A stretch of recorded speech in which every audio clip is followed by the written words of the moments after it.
Come on. Wonder why I'm feeling extra. Say what it do, what the business is. Folk running over what the devil sin. Shoes, pants, chest, shoulders. Get up, off me, don't get closer. It ain't over, tell it's over. Game breaker, big joke. Jesus like don't trip. Finna make the boat tip. Set the tone with that ice cold, but I won't slip. In my bag like road trip. Switch stands, do my dance. Dog, he really don't miss. I don't need a crystal less it's hot sauce, brother. And I ain't gotta sell my soul just to pop off, brother. Ain't no demon time when you anointed. I keep it regal like movies and hop out like I'm getting dropped off, brother. Car smelling brand new. And we don't rock with the flakes, call me shampoo. Just tryna spread that light, bring them lamps through. Just got me thinking that it's nothing that I can't do. Feeling like the champ too. We just out here praising God, looking fly, regular day. No pressure, look how God done bless you.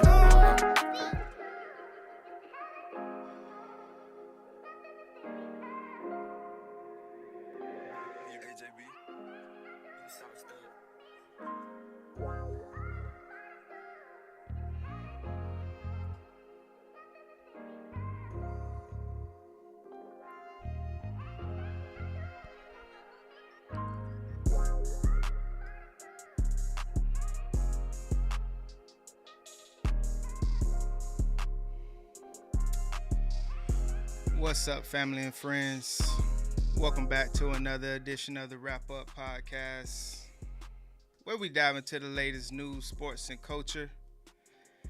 I am your host, Lenny B, and I appreciate each and every one of you for tapping in with me. Big shout out to those that's hitting the like button, sharing the vibes, subscribing. Remember to put God first.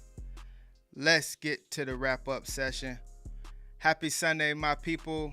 How y'all feeling out there? What's going on with you? How was that weekend? What's up, Miss Sarah Brown? How you feeling?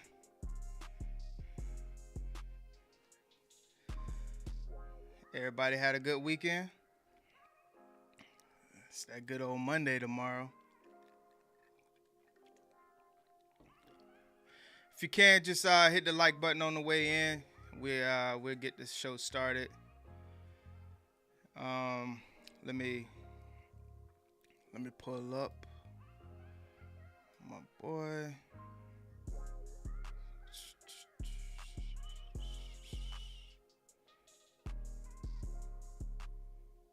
Let's see what we got.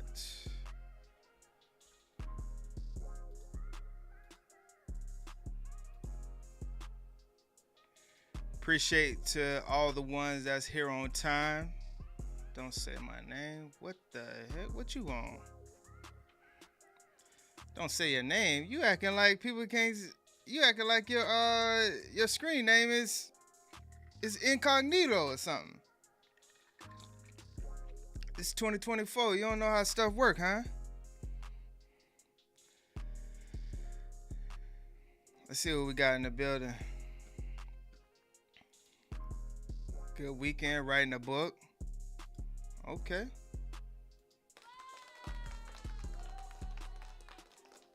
That's what's up. Writing a book. I hope I'm not in it. I don't know what I'ma look like in that book. Teriyaki, what's going on, man? How you feeling, bro? All right, let's switch over. Get my boy in.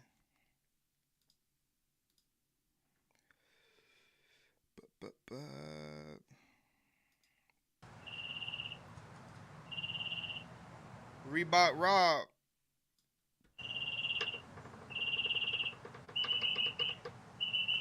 I hear the birds chirping and everything in there.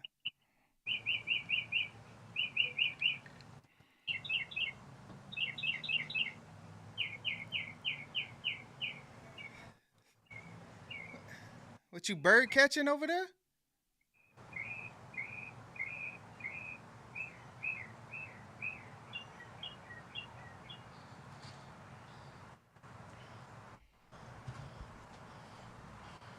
My boy got a weekend job bird catching.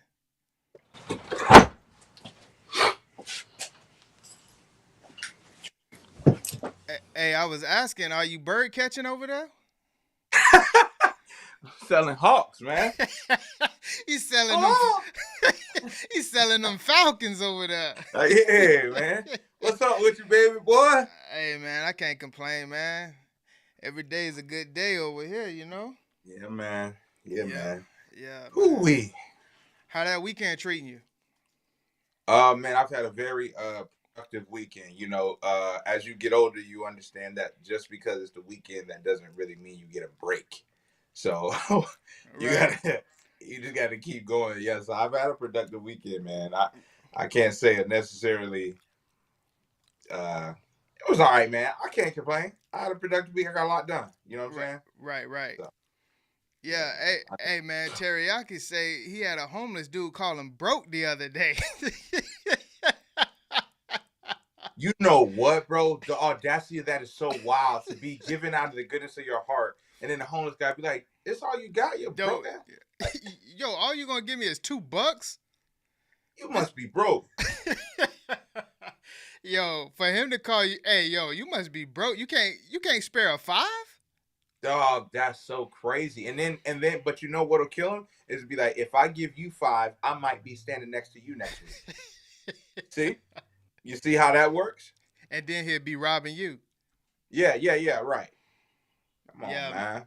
yeah, man. So, over the weekend, Friday, I believe it was, the heartland of the U.S.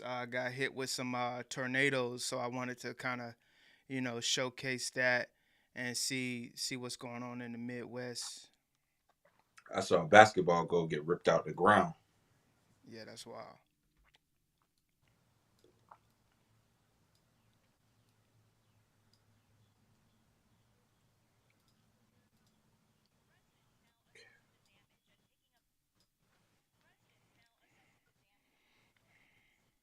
We can't hear it, Brody. You said you can't hear it? Nah. Okay, hold on. Um,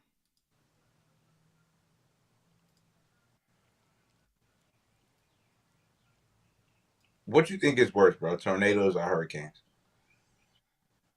man, that's That's a good one, man. that's a good one, man. Let me just make sure that I think tornadoes might be more dangerous because there is no warning for them. They just pop up on you like that. here You they up. know? I'm here. I'm here. Next thing you know, you on some Wizard of Oz type stuff. You know what I mean? Like, that's crazy. Yeah, let me know if you can hear this. Yep. Good. I don't know if I like that though. Hold on. Yeah. Yeah, tornadoes to me might be scarier because there can be some prep for a hurricane. Right. Yeah, hold on. Tell me if you can hear this. It's lower than it was. Okay. Now let's try this. Try this and try this. For those of y'all wondering, How they sound? I can't hear that at all. Well, why not? Turn it up. turn Turn me up. turn my headphones up. Yeah. You know I'm what? focused, man. Okay. Let me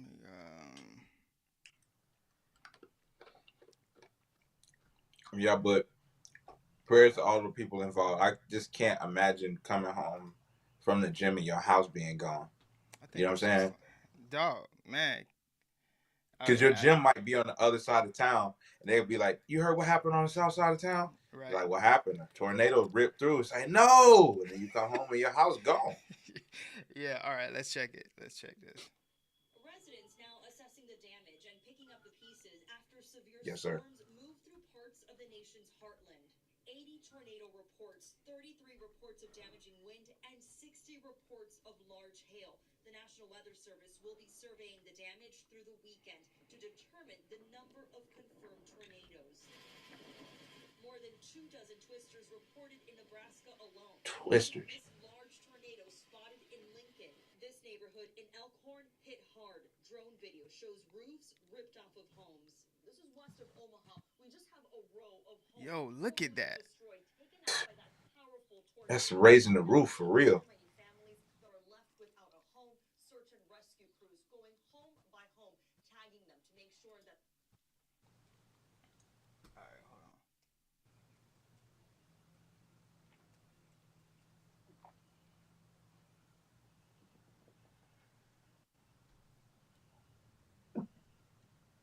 That looks like a war zone, man.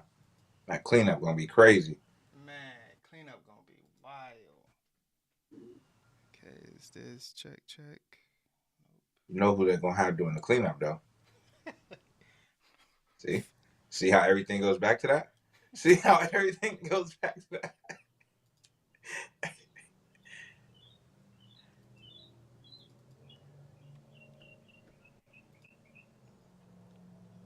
And you can't hear this, right?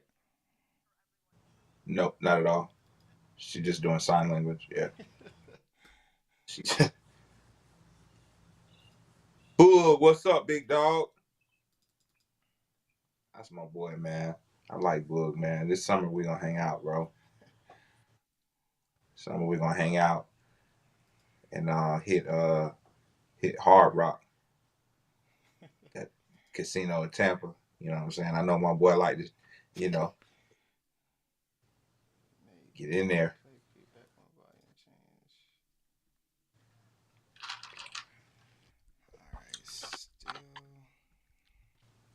Yeah, my boy catching a Spirit flight down here, man. All right, here we go. Totally destroyed, taken out by that powerful tornado. We're now seeing so many families that are left without a home. Search and rescue crews going home by home, tagging them to make sure that they're making sure everyone there was accounted for. This right here was our kitchen. This man says he just moved into his brand new home Man. a month ago. Much of the neighborhood now destroyed. We could see it form behind it, and then once it hit that house, it obliterated. You can see there's nothing left on the ground. It was just sticks. It wasn't a formed home. And in Lancaster County, about 70 people were trapped inside this manufacturing business after a reported tornado slammed into it. 3 people were injured. I'm very thankful that there were not more injuries and that everybody's going to be okay.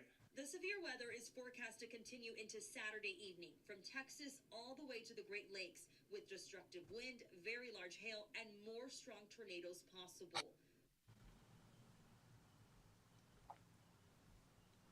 Imagine being at work and a tornado slams into your job and they still like, yo, nah, you can't go nowhere.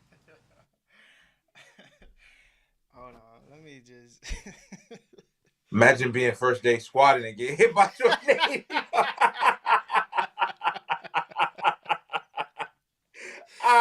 Yo, that's crazy. What a coincidence. Yeah. So look at God working. You know what I'm saying? Right. Hold on, let me just do one thing to check the sound real quick. That's crazy. First day squatting, and the next thing you know, you're done for. God.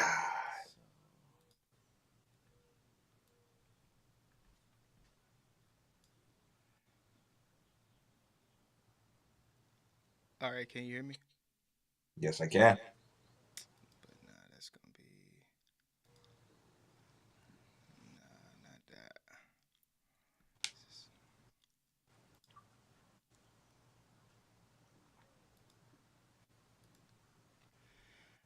All right, I think that's good. We'll see. We'll see.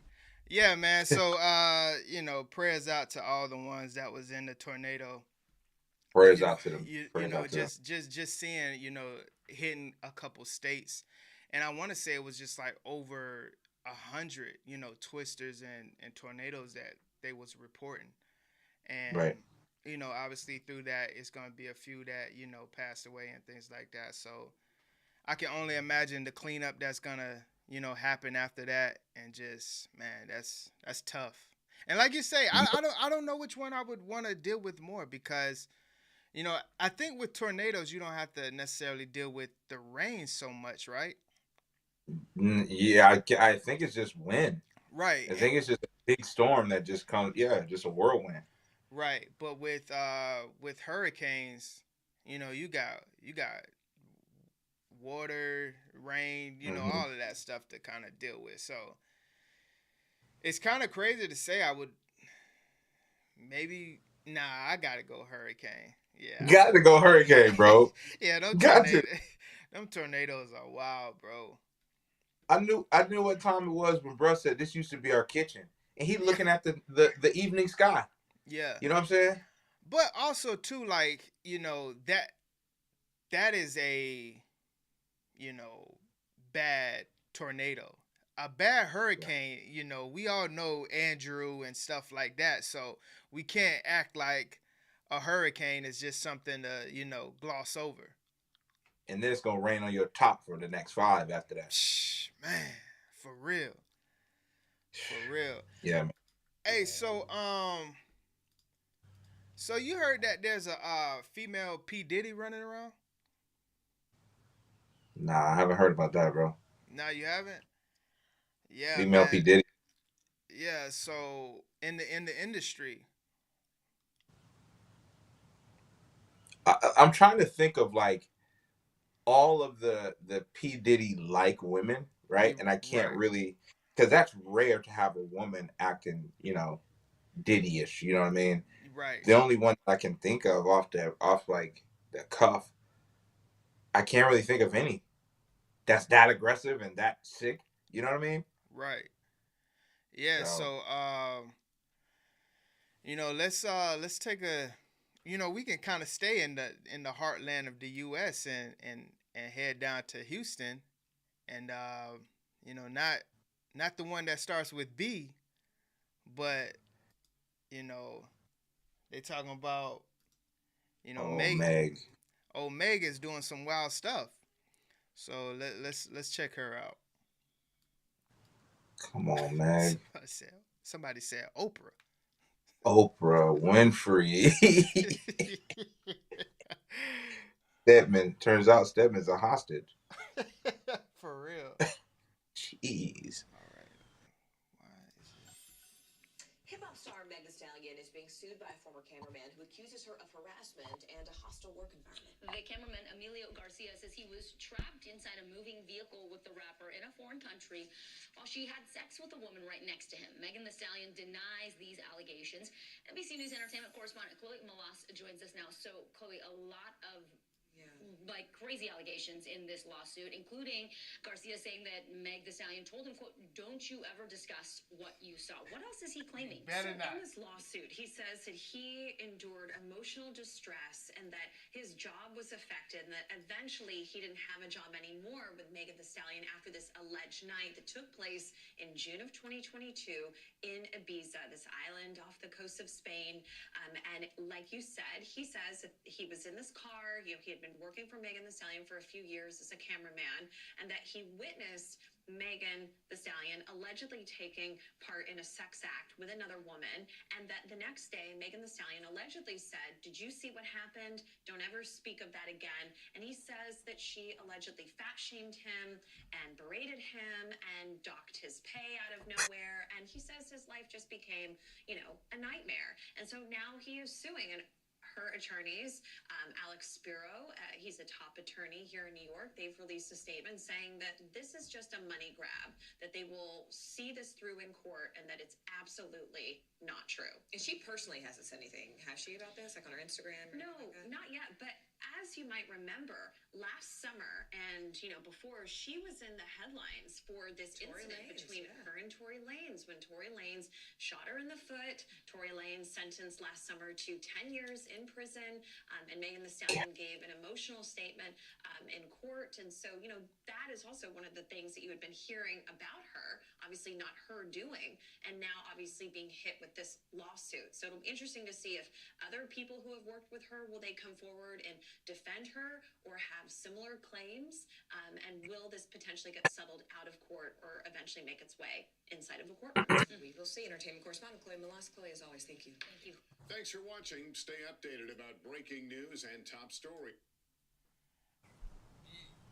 So you you think it's some truth to it, or is it's just a money grab? Only way it's truthful is if somebody else comes forward. You know what I mean? Right.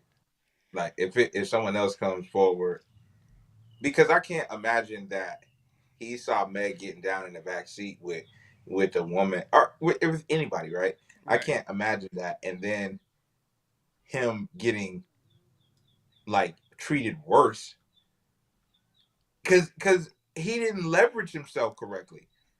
Right. Because he gotta be like he gotta have a talk with Meg when she just said, "Hey, did you see what happened?"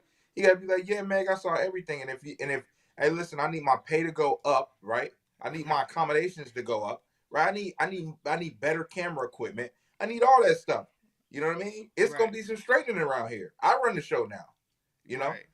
Yeah. and he didn't leverage himself correctly. Like, but I highly doubt that that he saw what was going on, and then Meg like pushed him in the corner. Was like, "Don't you ever say anything, man, bro? What? I'm gonna tell whoever I want to about this. Like, what? Right. Like, what you on? Like, if more people come forward and say like with the Lizzo situation where she was a wild girl too, but when they came out, it was like 8, 9 people that came out, like the Right. When dancers and stuff like that. Yeah, when she was fat shaming. when she was fat, the That audacity is so wild. that's Yeah, wild. yeah, and she was making them stick bananas in some crazy places and stuff. But so like it was, yeah. It gets sick, man. I'm surprised I didn't even think of Lizzo when you first said like a female Diddy, like because that's what she was on. So, Right. but nah, I mean, we'll see, man. And she hasn't said nothing either, like because she's kind of like, I'm not even going to address this bum. I'm gonna let my lawyers beat this down in court. Right. So Yeah. yeah, I don't think, bro. I don't think so. Yeah. Yeah, that'd be kind of wild if that is true. But hey, we never know what she into, behind closed doors You never know. and what she got going on. Hold I mean, her first single was Big Old Freak. So on. Hey, there it is. being a big old freak is crazy. Hey, so when the last time you been to Houston? It's been a minute. It's been 5 years. Okay. Yeah, Yeah. 5 years.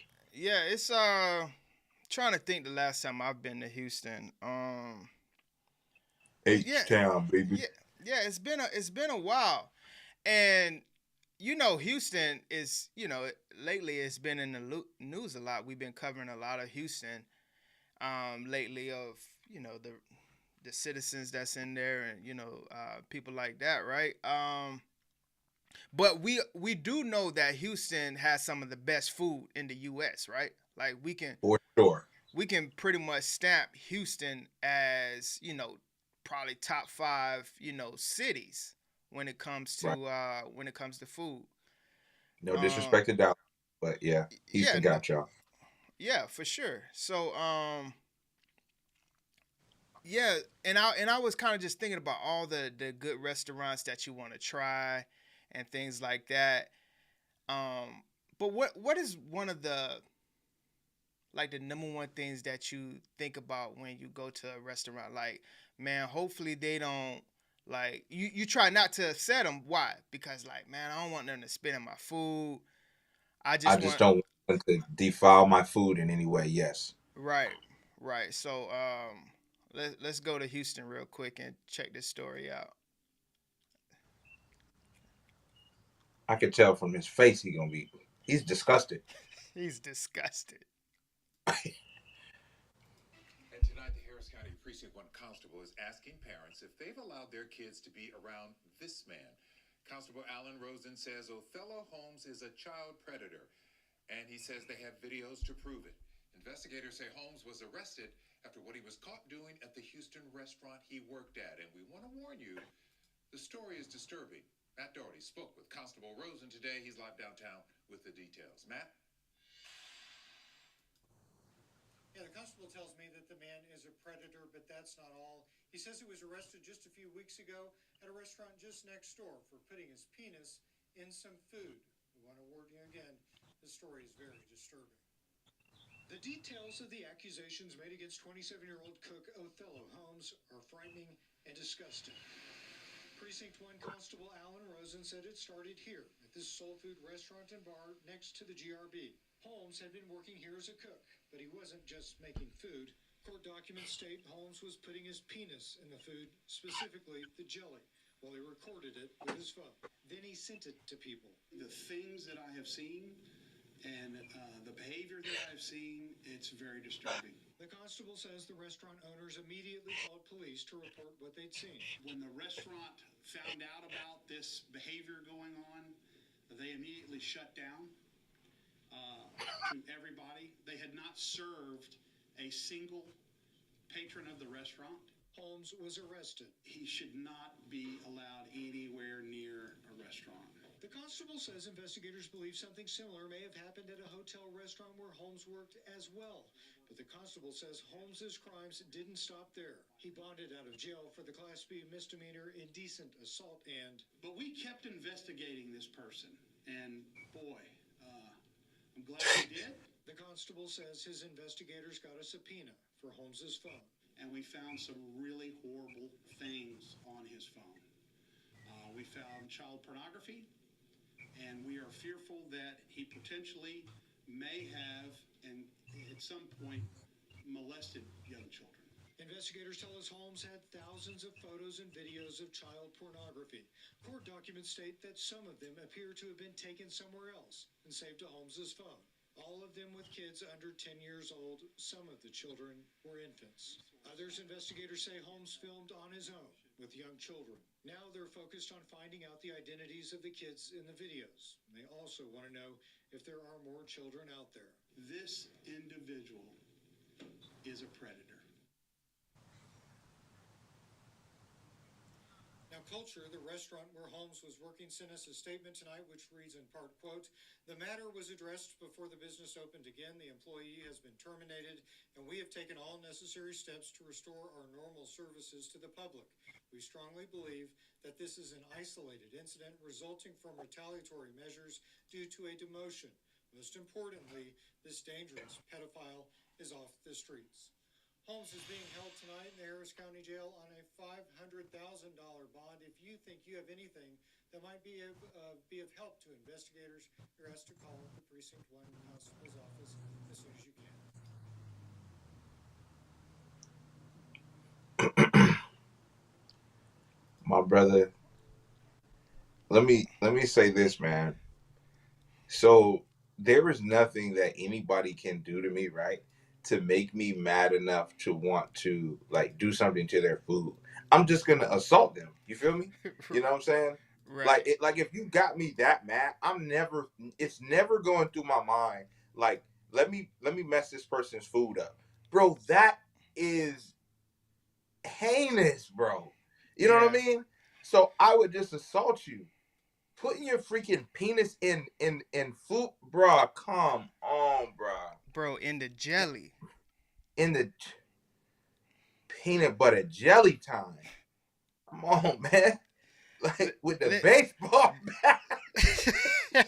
Listen, they said he was saying that he had like, severe urges that he couldn't control. And that's why he was doing that. He had Slamming the jelly jar is wild. Man. And as a manager, as the owner, you go back there and you're like, yo, why are all these jelly jars open? Open, yeah. And then 2 weeks later, you look at the videos, right, and you see Buddy going to work on the jelly. Dog, listen to me, man. I can never have that information. I can never have that information, knowing that, man, I had jelly on my toast yesterday. You know what I'm saying? Like if you're that manager and you like, man, I ate jelly on my toast. Like here, I could never have that information, bro. That's something that I could die without knowing. You know what I mean? Right.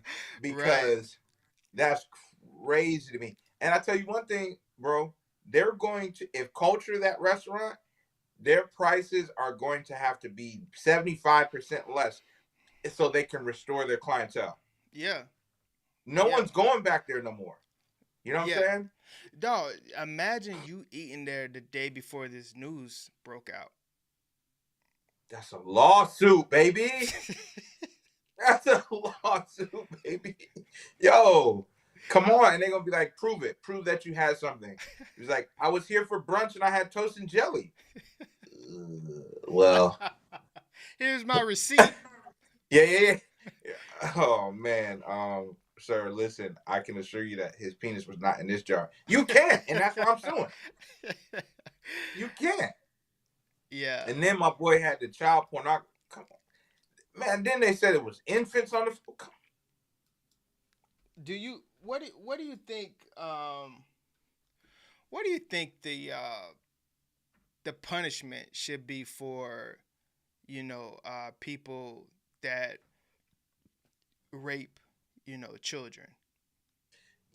I always say is that your punishment should be the same thing that you did, right? Right. So if he should be made to eat a meal, right, where someone has defiled that food, like, put their private parts and stuff like that in that food and stuff like that, and then serve it to him, unbeknownst to him, because I don't want him to know Right. like, oh, on Wednesday this dude's gonna put his meat in my, you know what I'm saying? No, no. I want it to be unbeknownst to him so he can't prepare for this. And then someone should come in and be like, you know that food you ate last week? Like, yeah, what's up? It was good. It was good, huh? It was good, huh? Yeah. Yeah, we effed that food up for you. You know what I'm saying? And it's like, I think that should happen. And I also think that he should be it's not what I think. This is what's just going to happen. He's going to be molested. He himself is going to be molested in jail. That's what they do to pedos and stuff like that. Right. Because your brain doesn't operate correctly when you see an infant and you don't think like, oh, what a cute little kid. You're getting horny, dog. What? Right. Yeah. This is just terrible, man. So he's gonna get what's coming to him. Yeah, so that's definitely one way to kind of look at people, punishments and things like that. Let me know what you think about this punishment.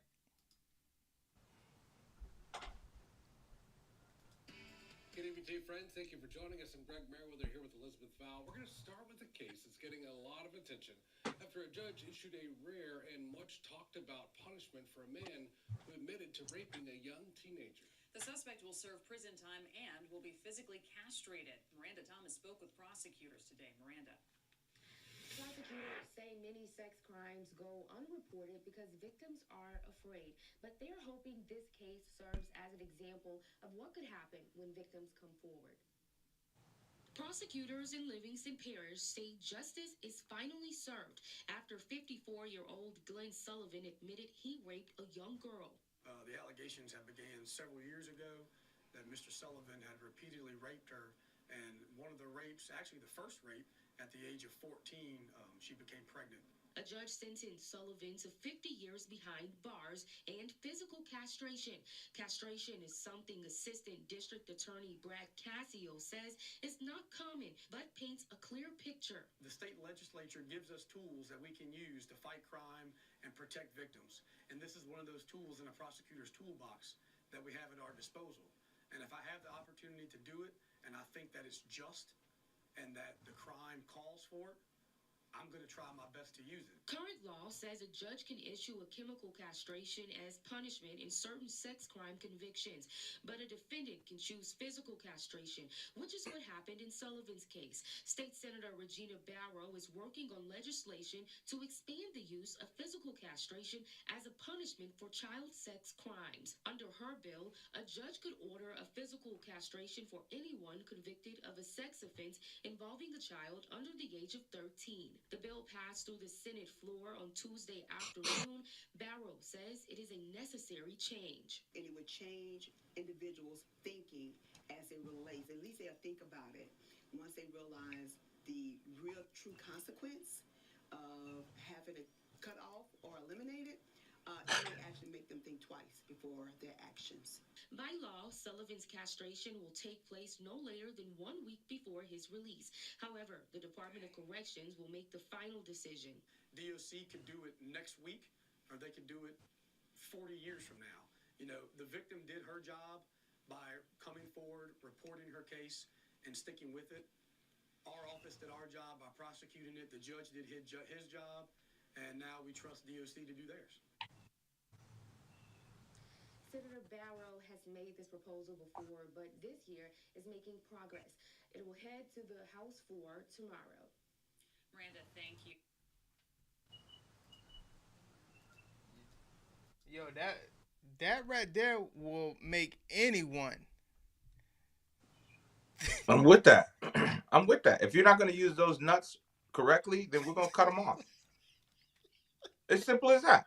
We're cutting your nuts off. Imagine getting that. Imagine the judge handing that down, like, yeah, castration, and then it's like, you looking at your defender, your public defender, like, hey, hold on, what did he say? Right. He said he's gonna cut your nuts off. That's what. Like, I told you this was a possibility. Your nuts are getting cut. You ain't gonna have no nuts no more. Right. You can never drop your nuts again. They'll be gone. You know what I'm saying? Yeah. And it's like, they deserve that, bro. You've ruined this woman's life, bro. Ruined before it even started, really. Like, yeah, 14? Yeah, 14. And you got her pregnant.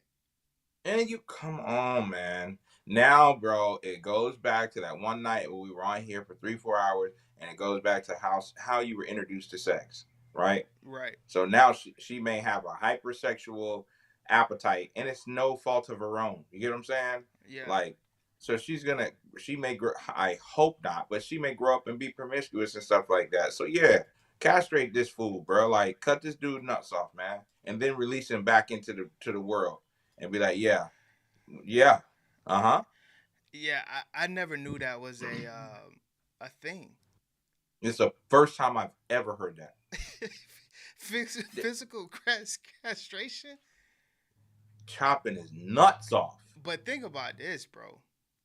You know, we're all up for it. Right. But as we've seen, every case that goes through is, you know, some women. Yeah. Hold on. Let me see what Teriyaki say real quick. Cause yeah, he got a good point, bro. He does have a good point. He probably on the same point that I'm on real quick. Hold on. Let me see what he say.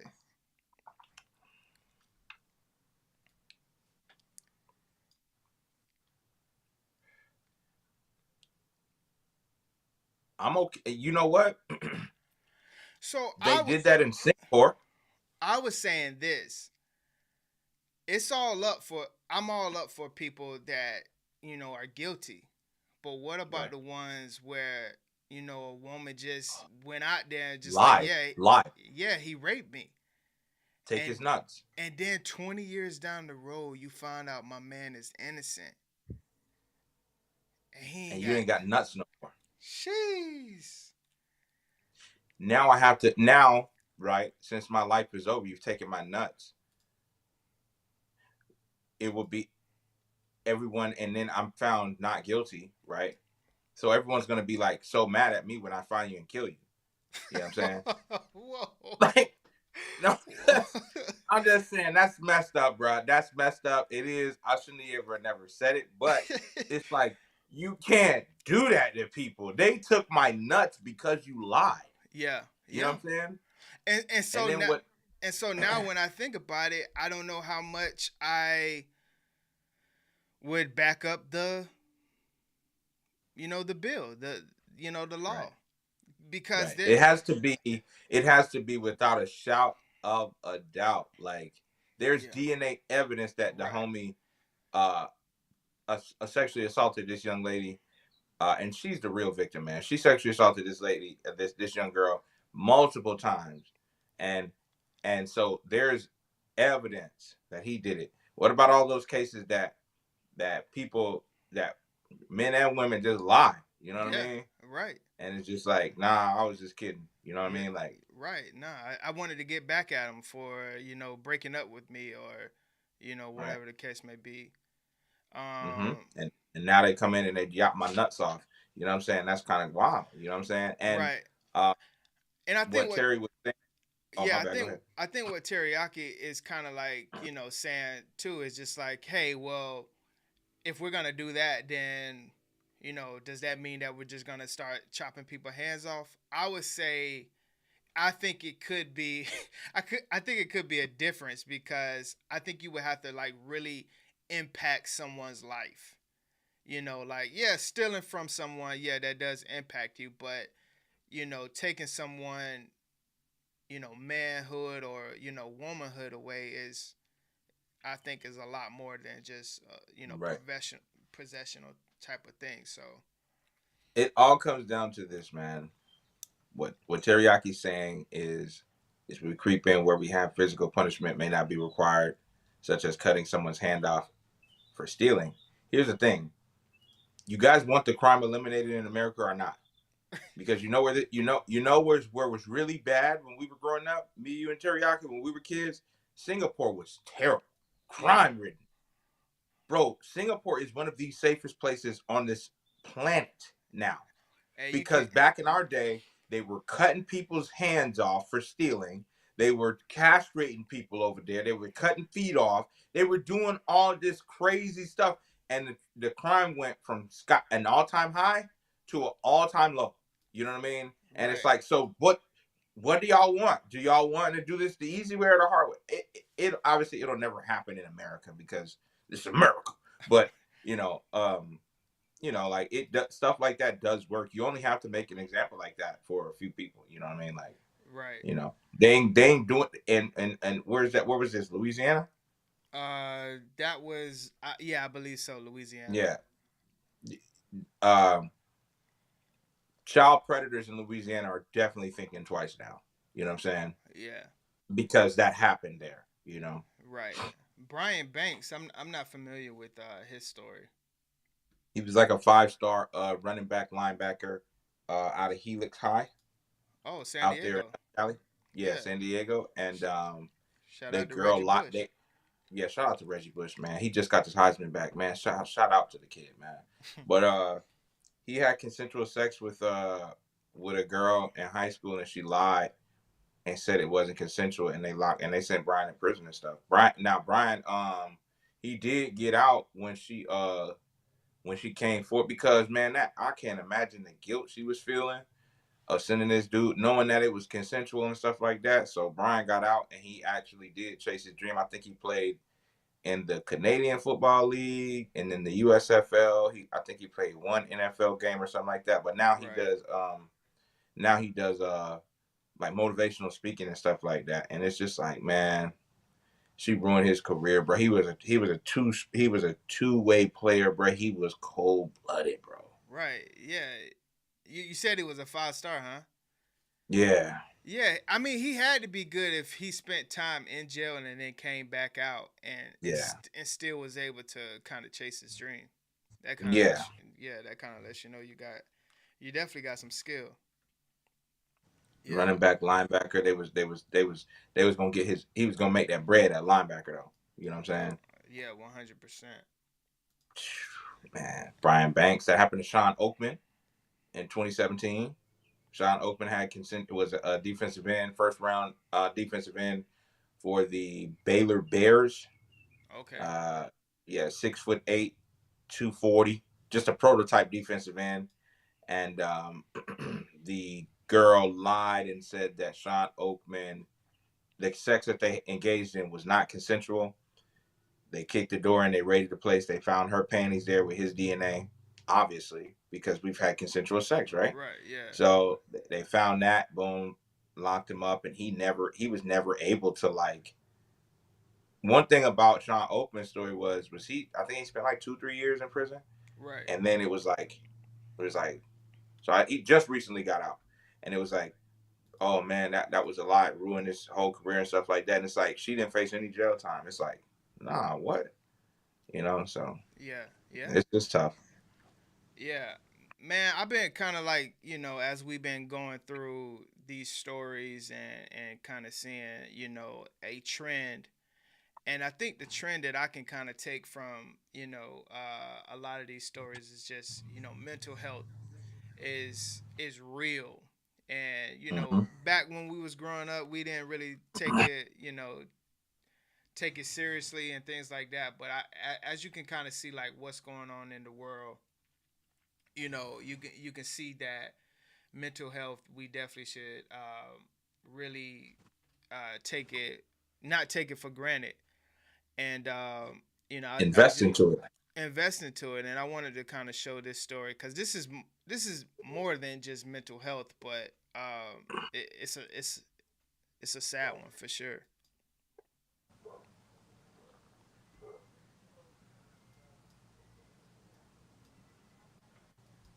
An 8-year-old girl beaten so terribly her face was unrecognizable. Left to die slowly over a 2-day period inside this home in Wayne. Tonight, police say her 30-year-old mother is responsible.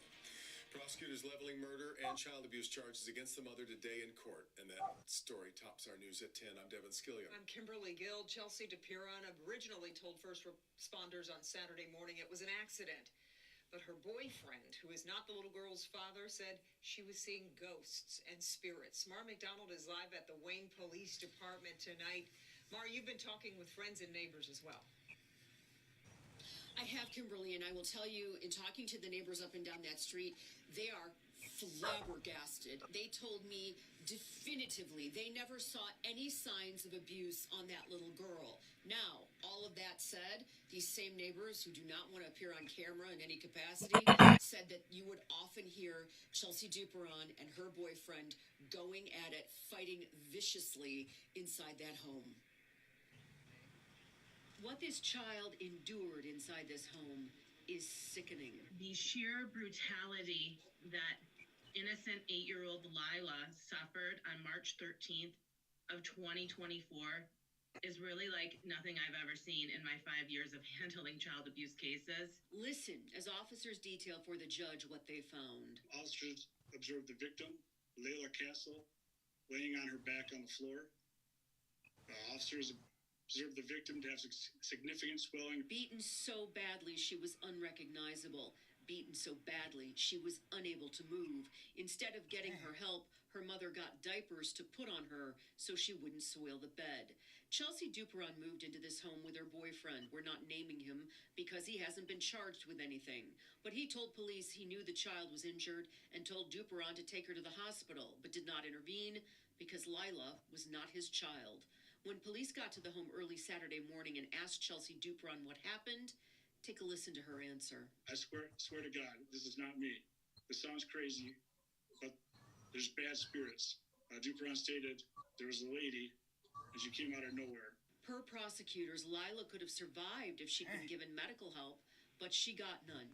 Neighbors tell me they never saw any signs she was abused. They say she was a lively, sweet child who would play outside all day. Yeah, man. Like, That's so that stuff like that's like terrifying, bro. Because like seeing stuff like that and like ghosts and man, that's terrifying, bro. That's yeah. terrifying. Old girl said she was seeing things. So I swear to God, this is not me. What? That's so scary. Like you, and that's what makes this one sad because like yeah, she was out of her mind and she was seeing things and obviously that's a real thing. So it's just like, what do you do with the punishment? Because baby girl still died. Yeah. But she was clearly out of her mind though. So in a situation like this, you got to take them to like, she don't need to go to prison, right? Because in prison she could possibly harm other inmates and stuff like that. Right. She should be like, she should have like go to like a place where her brain could be studied. You know what I mean? Like a mental institution. Like you're not understand that when you come through here, you're not getting out.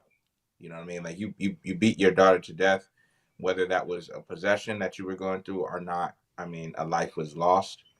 But now we're gonna study your brain, and we're gonna study you, and like like do some studies and stuff like that. Like so that's what you're talking about, bro. Like that's like mental. That's just a sad story, bro. Yeah, God. man, it's tough, and just to hear because you could tell she wasn't in her right mind, because they said that when they beat her like that, she went to go get diapers. Yeah, Like yeah. what? Dang. This is you could tell she wasn't in her right mind because this isn't like an 8-year-old making you mad and then you just beating the snot out of them. You know what I'm saying? Right. Yeah. Like this is just like you know a possession of some sort happened. Yeah. Yeah. That's what that's what this one looked like, man. Just Yeah, when she told the police like, "Yo, you're not gonna believe this, yeah, but I'm a tell it anyway. yeah. Right. Put this on record." I, that's sad, bro, and like scary. You know what I mean? Right. Yeah. So Hold on. Where is it at? I don't know how it's. Hey, you remember when we was? Hold on. Let me make sure I can pull it up first. How did it? Hey, you remember when we was talking about the Fenty, right? yes, yes, sir. And how potent it is, how deadly it is. So potent. I wanted to have you heard of the drug, go street name go by Tranq? Nah, I haven't. Man, they calling it the zombie drug. And bro, I don't know if you ready for this one, man. We don't need another freaking drug out on the street, dog. Man, this one is scary, dog. Cause I can't imagine going through the streets and seeing this. Seeing someone tranked out. Tranked out. So check this out.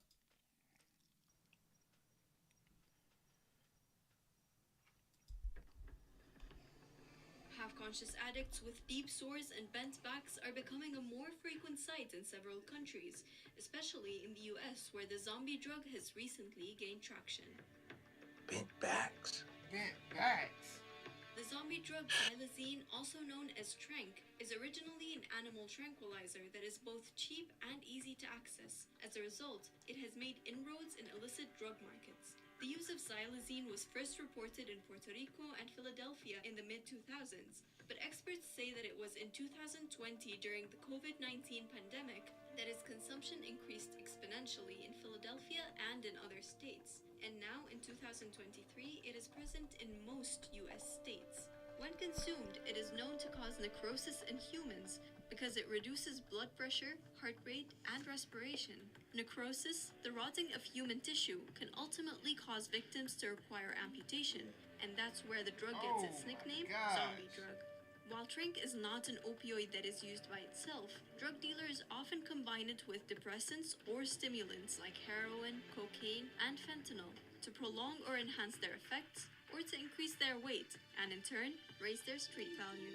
These combinations can be lethal, especially when fentanyl is involved, as fentanyl is said to be 50 times stronger than heroin and is often itself used to adulterate other drugs like heroin and cocaine.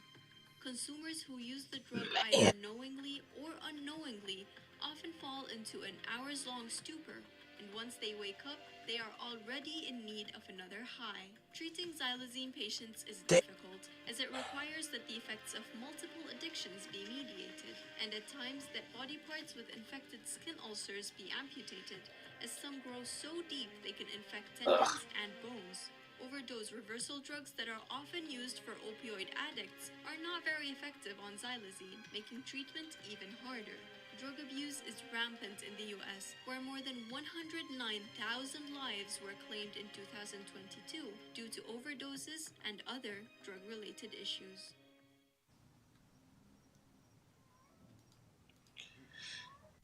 Man, that's crazy because that's so heavy because they're mixing it. Yeah.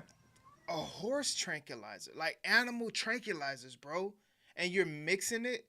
And then when they were saying that, like, they would go in, go in their little high for 2 hours and come out of it needing another bump. I need another hit.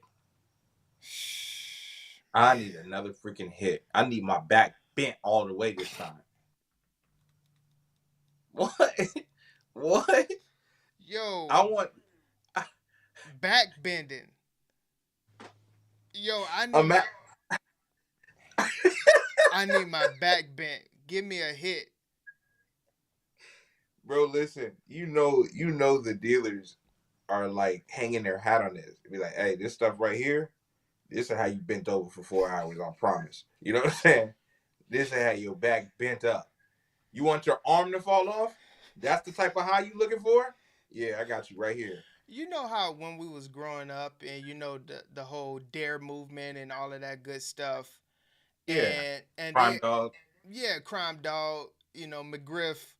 And yeah. You remember when they used to tell you like, no, don't do drugs, don't do weed because it's a gateway drug and all of this stuff like that, right? Yeah. And so like I think about that when I see stories like this because you wonder like how do these guys, girls say, hey, I want some of that bent back.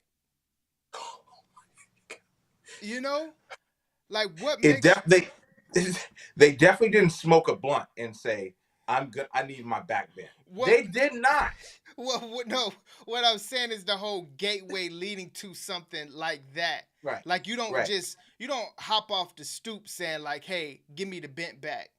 You start with some coke. You know what I'm saying? Some crack. Crack, meth. Fentanyl. Yeah, right? The Fenty. Tranq. Break my back. Give me the level 10. Give me the final level of this. I'm skipping all of that. I'm going straight to Tranq. I need my back bent. Dude, they were touching the floor. I could not believe that. Bro, can you imagine going to Philly and that place is called Kensington? Like it's real heavy. It's real heavy in drugs. Mm-hmm. Can you imagine riding around and not knowing that this exists and you see the street? Everybody bent over and you like, yo, where are we? You would think this isn't where Will Smith is from. Take me to the part where Will Smith is from. Yo. Me! Get up! Like, where's Joel Embiid, bro? Where's Jalen Hurts? Where these guys, man? This is what I want to see in Philly. Yeah. What? Not only put a bunch of people with their butts up in the air. Dog. What? Listen, them boys. And dude's arm was about to fall off, bro. Them boys are flexible. Man. To be able bent backs. Spinal. Fatality. Dude, listen. To know that, right? To know that is the outcome of what you're doing if you try Tranq, right? So going into the hood, getting Tranq, you'd be like, bruh, this going, you know what I'm saying? Number one, your arm that you're injecting is going to fall off. That's one. That's first off, right? You're going to have to it's going to either fall off or you're going to have to get it cut off. And second off, you're going to be walking around with your butt up all day. You know what I'm saying? It's like, are you all right with that? And to still say yes. Yes. Yeah. But see, that's why I say it's the how did we get here is what you're saying. It's the gateway, bro. Yeah. Like you're not jumping off saying like, hey, give me the bent back right now. I need it. I need it. I need to have my back bent.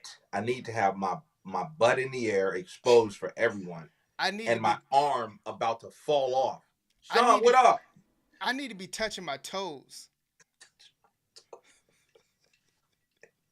Sean, what up, man? Yo, what up? What up? Chill, How you man. doing, brother? y'all boys wildin'. Bent back. Bent backs. Bent back is crazy, man. I never seen that before. And you know that they're probably putting it on the sticker on the vial of stuff that they're getting, and it's just a bit. You know how nice they are with the drug paraphernalia and stuff like that. They probably had it printed. See, this is, man, bro. He can't stand up straight. The zombie drug. Listen, that's how I was walking when I strained my back last year. Like I couldn't stand up. People probably thought I was on Tranq, but I was just trying to hoop. You know what I'm saying? Yo, they thought you was on that Tranq for real, bro. I was hooping and thought I was younger. You know, I thought I was 27 instead of 37. And I went up for a rebound, got real high. Boom, got the rebound, came down. I said, nah, man, my back is tore up. And my back was tore up, bro. And the whole time you walking around, they was like, yo, that brother on Tranq. That brother hit the Tranq, man. Wait, next week that weight gonna start falling off of him. And then I was standing straight back up the next week. They was like, oh, you beat it. Look at that. Come on, bro. Do you know how flexible this guy is? His back is busted. Listen. Dude, his back is busted. I got a busted back, Doc. Come on, man. Listen, his palms are on the deck. Whoo! That brother is toe up, man. Listen, that brother's toe up. That's what's so wild about this. Like, they see the results of it. And they say, like, nah, give me that bent back. They see this. Still say that after seeing this? Bro. You know, it's like going somewhere, right? And like, yo, how good is this? And then the drug dealers say, like, hey, here's the results. Like, this is how good the high is. Oh yeah, give me 2 of them. Give me 2 of them. Give me 2 of those, man. I want to be like that. And then they say, as soon as he straightens up, as soon as he beats the high and straightens up, he's going back to get another. That's crazy, man. That's an addiction, dog. That's an addiction. Because as soon as you stand back up, you can only walk far enough to get some more. Come on, man. Yo, listen. Do you know what his spot? Listen. Do you know what your back? Yo, listen. Yo, we went to New York. Oh man, son, I know I lost like at least a pound, son. Yo, we went to New York in August, and I can't shoot. Yo, we seen that. And I was like, yo, I know he's gonna fall. He was so low to the ground, but he wouldn't fall. And I was like, yo, Amanda, he won't fall. Like he was suspended animation, but he wouldn't fall. It was crazy. Like a puppet.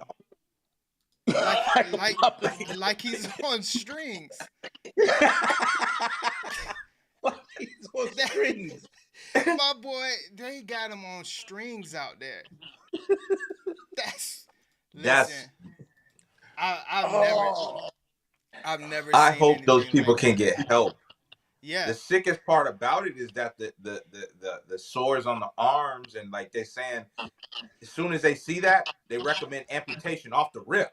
Yeah, you got to get this arm. You want to shoot drugs? Okay, cool. We're taking your left arm. Yeah. What?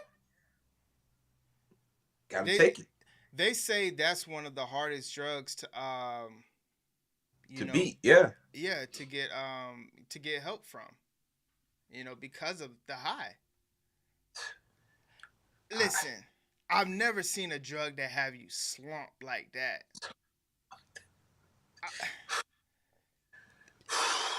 Man, They're like we horses. Like they're yeah, just that's what it's designed for. sleep This is a horse standing up. tranquilizer. Man, to have your palms on the deck like that, bro, is wild. That's crazy, man. That's wild, bro. That's wild. And then straightening up and then being like, I need to feel that again. I need another one. I need it. Oh man, bro. I just hope these people can get help, man. So let me ask you this though. Like real talk. Have you ever had to get like opioids or anything like that for painkillers? I'm so afraid, bro. I'm so afraid. I never have. But I will tell you, last year, my pops fell off the attic, I remember. trying to put the stuff up, and he got the punctured lung, and they gave him the oxys or Right. some Yeah. muscle relaxer. And my dad was, now you talking about a brother that's been smoking since 1971, right? But he Right. was like, I'm not taking these pills because I don't want to go down that path. You know what I mean? That's Like nicotine, fine. Liquid like mozzarella. No, I'm not doing that. You know what I mean? And I was just like, man, good for you, bro. Good for you. So yeah, man, bro. I had when I had got my tonsils out and everything like that, it was like real severe. And they had put me on them oxys. yeah. And bro, I felt it and I was like, I can see why. I see And why. this is exactly why, hey, I don't need any refills. Nah. Do not give me a refill. Because the next refill after this refill, I'm gonna be like him. Slumped. Cause Oh, listen, that oh, stuff is real, bro. man, Yo, Bo's how did feeling how did it good. make you? How did it make you feel? I just Amazing. amazing. That's honestly what it makes you feel like. Amazing. Like you don't really feel anything. You're just floating. I honestly, if I would have looked down, I would have been floating. I don't think I walked. I don't think I was walking when I was on it.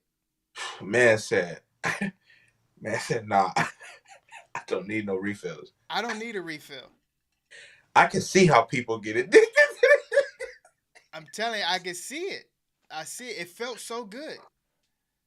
Man, bro. So I can You a only smart dude, man. You I a can smart only dude. imagine like how oxys felt compared to that Something that's even, yeah.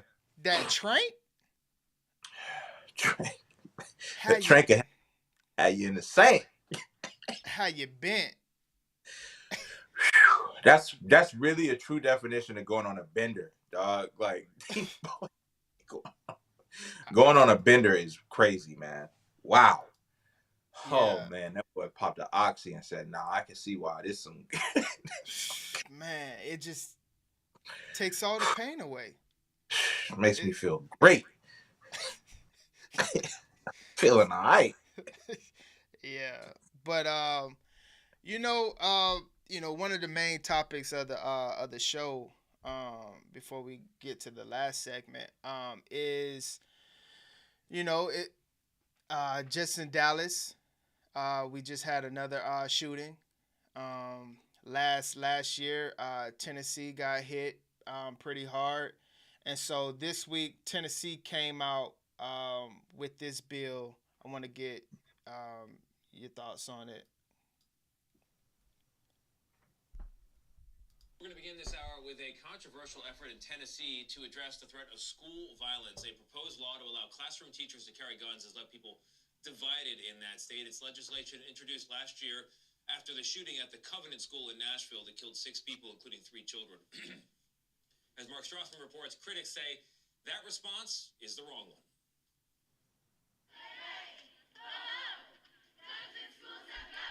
For a second straight week, Tennessee high school students crowded the state capitol to protest a controversial gun bill they say belongs nowhere in classrooms.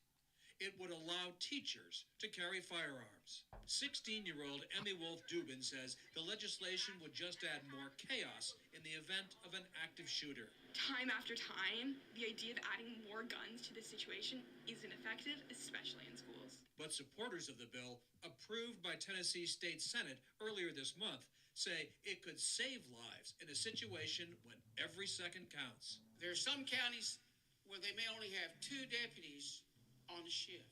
It might take 20 or 30 minutes to get to that school. This bill tries to fix that problem and protect children. The issue has drawn passionate pleas from both sides. I'm mad because this bill puts my child at risk. If passed, Tennessee's bill would require Sicken at least that 40 baby. hours of firearms training. But that's not enough to ease the concerns for some. This state's still grappling with last year's deadly shooting at the Covenant School. 3 children and 3 adults were killed. And you feel that students are at risk with this bill? Absolutely. Absolutely. We're putting a job on a teacher that they should never have. But if the bill passes, Tennessee's governor is expected to sign it. For CBS Mornings, Mark Strassman in Nashville. Boy, it's a really tough call. You'll hear teachers. So like with the bill, it says that teachers have to do 40 hours of gun training, get a background check, psych, treat, background and all of that stuff, and it was one other thing. Oh, it was. So let's say Miss Johnson, your son's 3rd grade teacher, is able to tote. Yeah.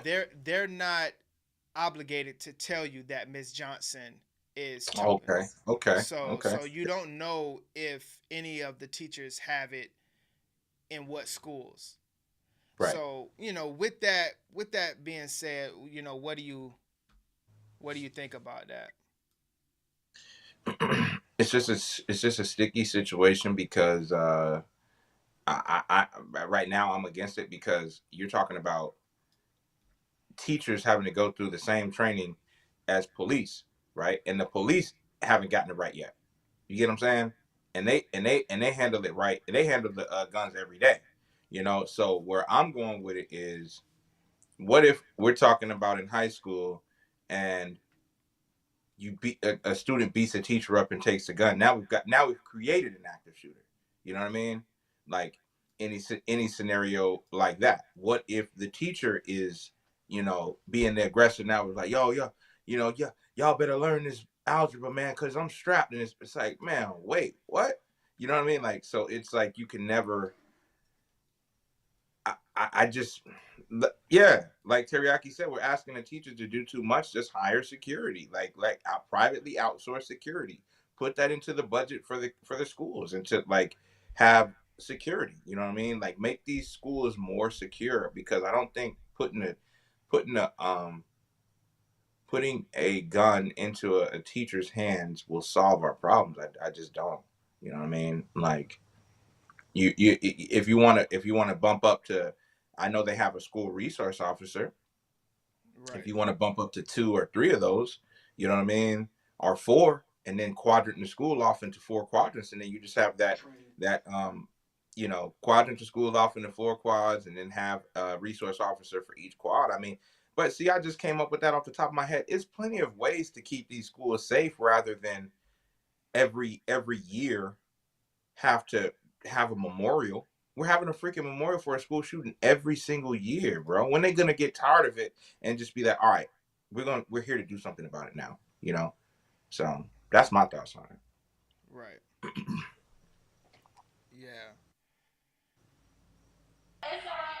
Yeah, I agree with Rob. I definitely believe that yeah, I was just asking my daughter, like, what Rob was saying as far as the police officer at her school. And I think that would be a great idea to increase the officers if there is that much fear. She has 1 police officer, but maybe 3 police officers is better than one. You know what I'm saying? You have the dispatch right away if somebody come in there. Most likely they're not going to kill 3 officers right away. So, you got dispatch coming out right away. You have two to three. Well, you got 3 to 4 officers now protecting the whole campus of the school.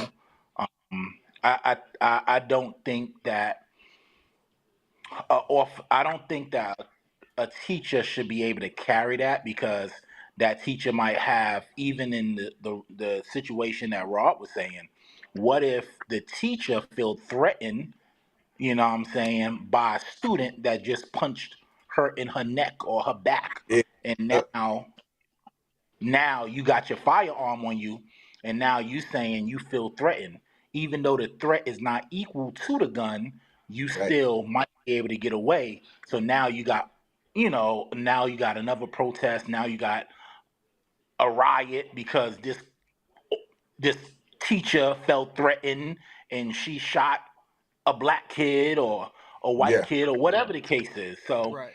I don't think that's a good idea. Nope. Me Nope. neither, bro. I agree with you 100%. Yeah, so I probably would take the other stance on this one.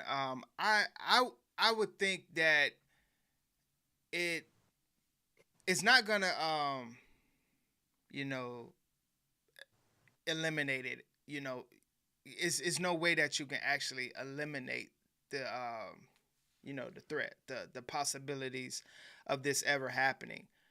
But I think that having them go through the psych evaluation, the background check, the training, I would feel comfortable with my teacher being able to handle themselves versus if something did happen, they're they kind of just going off of the drills, like active shooter drills, and ask your kids how the active shooter drills are. And it's a lot of things that they don't remember, or are the schools even doing them annually? If they're only doing them once a year, do the kids remember what to do in an active shooter? So it's one of them things that I feel like we're this is one a volunteer thing. So if a teacher is wanting to step up, I think, and then going through the necessary process, because I think if a teacher is already stepping up to it, they have some type of they're acclimated with the gun already. And then they probably just need to get the 40 hours to kind of prove that, like, hey, I'm comfortable with the gun. Background is good and all of that good stuff. The mental comes back good. And then it's just another, because we're already talking about how they're laying off teachers, how they don't have the funds already. We've been covering that. And Yeah. then seeing that police, every campus don't have a policeman. So Yeah. what do we do in those cases? So I think that, just like this map is showing the states that already have this in effect. And, Texas is obviously one. And we just said Dallas just had one last week. So it's not saying that, 100% of the teachers have to go through this process. And, Right. So I can hear where you're coming from, because I was gonna put it in, but I'm gonna probably put it in next episode. Is a teacher and a kind of like what you guys are saying. A teacher and a student got in a fight, and the teacher won. And when that Of student, course. and when that student was when that student was on the ground, he slapped him again. Of And, course. and so You like, didn't- and so like, yeah, I would rather if that had to happen, a teacher slap him instead of pistol whipping him. So, It but could just go different, bro. Like if you're beating up, if okay, I think I know the clip you're referring to, and he wasn't beating the kid, like he was beating some sense into the kid. yeah, Like, because I you're agree. not supposed to be doing that anyway, dude. You a kid, bro. So Right, I'm gonna put you in your place, right? Right. Put him in his place. But like you said, man, that adrenaline flowing like that, man, and you got that thing on you. You Right. know, he might have took it out and gave him a smack or two. I ain't saying he would have shot him out. He probably would have gave him a smack or two, though. Right. And I also feel like they're not walking around with it either. I think that they would have it locked up in their safe in the classroom. Okay. You know. That's I fair. I don't know. So so let me ask you a question, Els. Like Yep. as far as what if somebody mental health, do you think people that has bad mental health can pass a psych? Yes, I do. They do it every day for the police force. So would that be a factor? Like even passing the psych? Um, I mean, yeah, like with any test, I think there's ways to beat it 100%. I think that the chances, and like I said, there's no 100% way to kind of never have a school shooting again.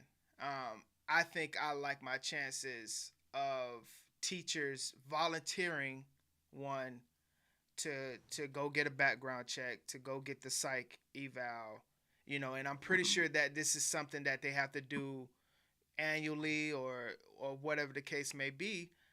I like my chances with my kids than than teachers that don't know what to do.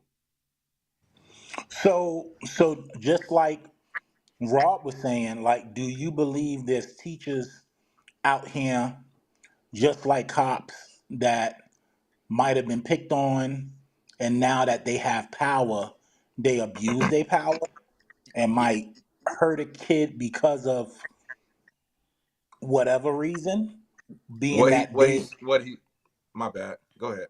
no go ahead because you was What gonna he's finish your saying, thing. Lenny. What he's saying is, Lenny, imagine Miss Flynn with a gun. Yeah, but see, that's the thing though. Like I'm being for real. I would be okay Mhm. with that.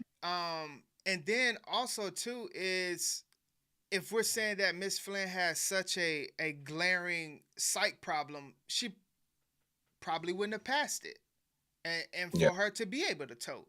And I also say too, it's just like you know, I think this is for teachers that want to protect the kids, because if they was doing it from a malice standpoint, they could easily put their gun in their purse, in their book bag, and get in anyway. So Yeah, like fair. if they was on like a mental kick to where like I want to do some damage, I feel like they're gonna do it regardless. I think this is honestly for the teachers that, hey, I shoot on the weekends. I have some type of gun handling skills. Why not register myself to if something does happen to my school, I'm able to protect my classroom and protect me. Period. Like Right. like it's about like the teacher going home, more than anything. Right. And shouts out to Miss Flynn. She was the best teacher I've ever had. I'm not gonna sit here and gap. Oh, okay. Yeah. You see, my boy didn't stand on that one. Because I wouldn't know. I wouldn't really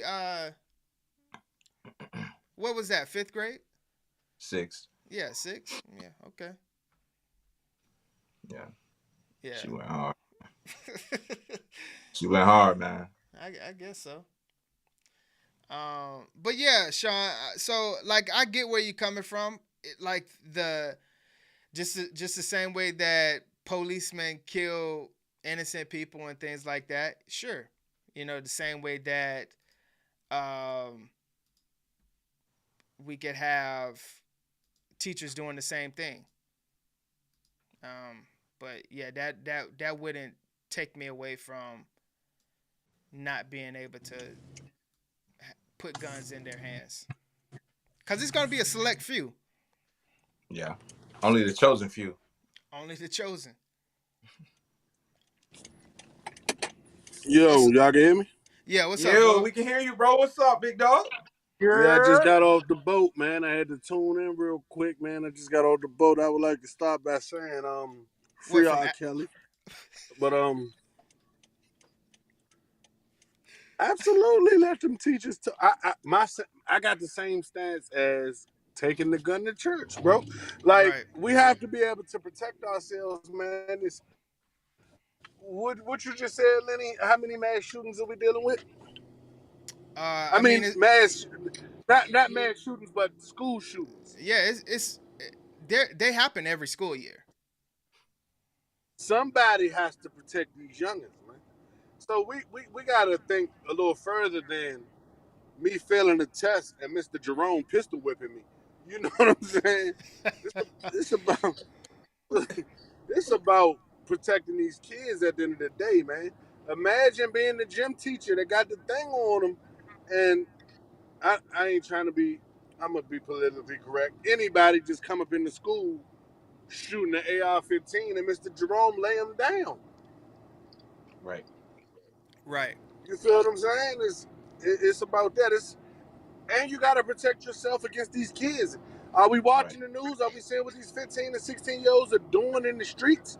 Forget school. Do we see what they're doing in the streets? Yeah. Imagine turning in your work late though, and Mr. Jerome up the thing on you though.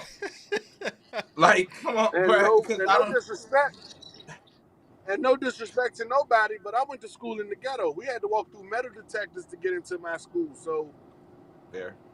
you ain't coming in here with no AR-15 anyway, unless you bogard your way through. And if you bogard your way through, that gives Mr. Jerome and Miss Ellis enough time to tighten them clips and get ready. Right. Yeah, I think it's just more of the preparation that we've been speaking on for the past couple weeks. And like I said, if these teachers are going through the psych evaluation, obviously it ain't 100% foolproof. It's just I would, the enemy don't care anything about the rules. So I would want my teacher, to be ready to go. I feel y'all. Yeah. If my dad was carrying a Desert Eagle, man, when he was teaching us, bro, can you imagine what kind of crazy stuff he would have did? But at the end of the day, I would feel safe if somebody came on the campus, though. Yeah, for real. Shoot. Imagine knowing your teacher had that fire on him, and you hear about it. So I ain't tripping, man. I know Miss what's her name got that thing on her, and she gonna let that thing blam on him. She gonna let freedom ring if someone come in here tripping. She Yeah. gonna Yeah. Hey, y'all gonna get some education today. bullets and You books. gonna learn today. Yeah. Bullets and books, man. Yeah, I just don't think that it would be a whole bunch of teachers lining up to go through this process to hold a gun, to be responsible anyway.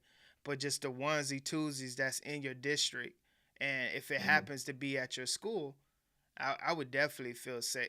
I mean, you never really feel safe with your kids leaving, but Safer. yeah, if that's even real. I like this though. We're split across the board. We got people that's for it and two people that's against it. I just think like I'm one of the people that like I carry every day and stuff like that. But I still err on the side of saying that we don't have a gun problem. We have a people problem, right? And these Right. people having access to these weapons and them causing the damage. You know what I mean? Right. So like, yeah, but I like that the panel is split. You know what I'm saying? Like, because I feel like if we interject more guns into the schools, it could just it's such a volatile place, bro. You don't know like what can happen. I just feel like we should bolster security. We should invest in cameras. We should invest in drones. We should do that stuff. Because if you're cutting off 4 teachers, right? Right. at 50K a year, that's what 200 grand that you can use into security. Yeah, but that's not realistic though. So let's just say, as we've been seeing, that one, schools are getting shut down, and then you seeing that these teachers are having to do the job of 2 and 3 teachers. You know, they go from 15 students to 30, 35. So Right. one, that's less adults on campus, Right. and you know for a fact they don't have, money Adequate. for, Yeah. money for 2 security guards. And you know next week we're gonna go through the whole metal detector thing in Brevard County and stuff like that. Like they're having issues with putting metal detectors in every access point. Yeah. So obviously they don't have money for all that other Wrong. stuff. So if Yeah. if a teacher is going in it, like, it don't cost more, like you're not getting paid more or anything like that. Like the teacher is doing all of that on their own. It's Right. no it's no budget for it.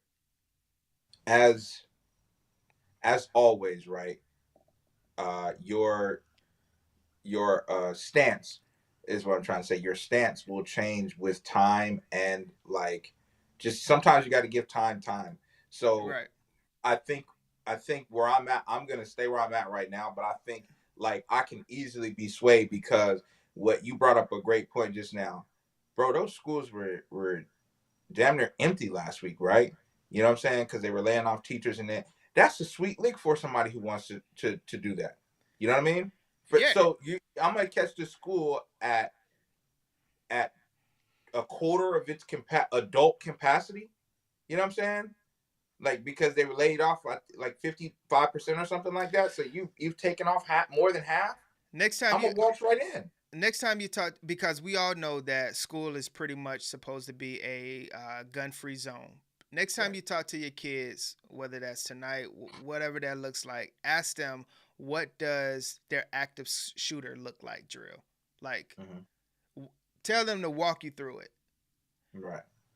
And it's a joke. Like Yeah. I was talking to my kids, about active shooter. I have a sophomore in high school, and it's just like, oh yeah, we kind of went over it. Like, hold on, what you mean you kind of went over it? Like, this is every year. Like, this Yeah, is that should be happening. drilled into your Get head. under the desk. Right. You know, That should be so drilled into your head, like the stop, drop, and roll joint. Yeah. right, they'll teach that goofiness, but Yeah.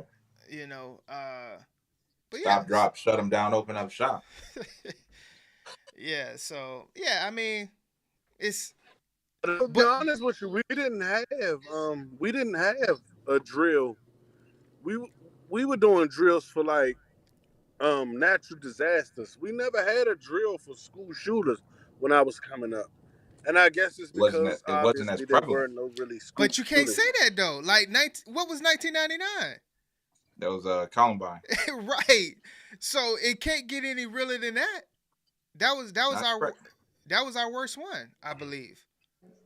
To Yeah. date, it has been the worst one. Yes, but what I'm saying is like, I'm not saying it's like it wasn't as prevalent. What I'm saying is it wasn't as common. Or I can feel that I can also attack it like this. I may just be desensitized because I've been seeing schools get shot up since 1999. Now that's also a possibility. You know what I mean? So Exactly. Yeah, See, yeah. I would say, I'm definitely with Rob. I think that, I'm not saying that I'm not so for it. I mean, I'm not for it, right?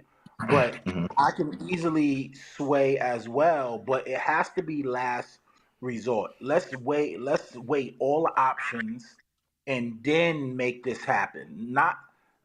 Let's not do this first and then, let's This wait is all the options because you and can't then, walk it back after you do it, bruh. yeah, you If this can't. goes You can't. bad, But no, you can't let me walk it say back. this. Let me say this, Rob. Let me say this, Rob and Sean. Let me say this though. If I could tote my hammer to go grocery shopping, and I can tote it to go and take my kids to get ice cream, I should be able to tote it anywhere. It's for protection. It's for emergency purposes, right or wrong. Right. So it doesn't matter if I'm at work teaching history class and I got it in the satchel. Yes, It's it for does. emergency. Well, the thing is, well, I don't know about Maryland, but you can't take it everywhere. You can't take it in Well, you banks. can do what you You can't want take and it in deal with the schools. consequences later. Oh my god, I edit that That's part true. out. No, I mean, But what are you talking that about? that's true. No, Hey, no, I ain't trying to be funny, man. When it comes to protecting me and mine, we going the furthest extent, man. no, I mean I feel what you're saying, but and I do understand where y'all are coming from as well. You're just saying from the standpoint of before we start letting teachers, which we already saw the map that uh, it is it's obviously a thing already. Um, but just just seeing this already a thing and just knowing that it's still a possibility, like it's not 100% gonna go away. You're just saying it from the standpoint of like, hey, let's just put some metal detectors in every school and all of that before we start talking about toting guns. Is that what y'all saying? Well, so what I'm saying, well, this is the thing. Every school is different. I remember going to high school. I'm with E. You know what I'm saying? I had to go through metal detectors in my high school. But the only thing about up north, well, I don't know about Maryland, but in New York, the high school had one interest in. You know what I'm saying? So it's not like a campus. Like when I came down south, I was like, yo, this is high school? Because it's like a campus. You know what I'm Hmm. saying? So you can get in anywhere. You know what I'm Yeah. saying? Out the gate So type of stuff. Yeah. right, right. So I mean, in New York, you had the entrance. Like that's where you went through the metal detectives. Now you had many, like you had exits everywhere, but you couldn't get in those exits. There was locked. So I don't think getting a metal detective in these down south schools would actually work. But I think if we come together, not me, but if the people come together and think of something, I think that they will think of something. But the stakes is already yellow, so I mean, it's kind of Yeah. Yeah. it is it is what it is. It is what it Right. is. It is what it is. Yeah. Yeah. No. Yeah. You're right. Um. Yeah. So I wanted to show this video. Um. And see where y'all at with it.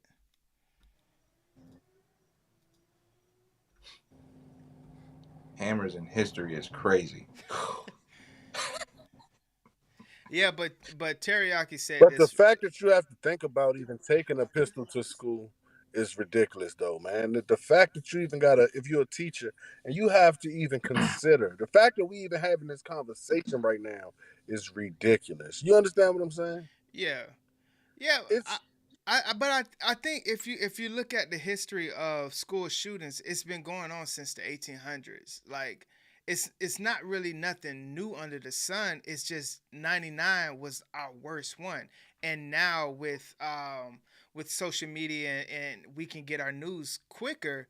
We can see that hey, this is actually happening every year versus we may not have heard of this, and even with like the news and things like that, we don't hear about all the school shootings. Like I wasn't aware of the Dallas shooting until I really started doing some research on it. Right. So it's not really in our face like that. Yeah. So, but Teriyaki said we don't have the budget for actual security, but we have the budget for guns and training for teachers.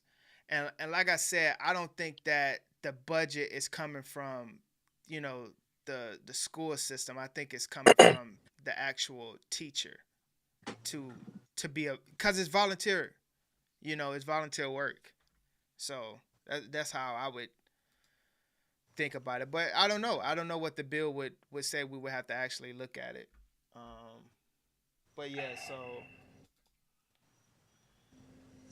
I want to get y'all thoughts on something that this lady had said. Let's see if I can make it bigger. Nope, can't make it bigger.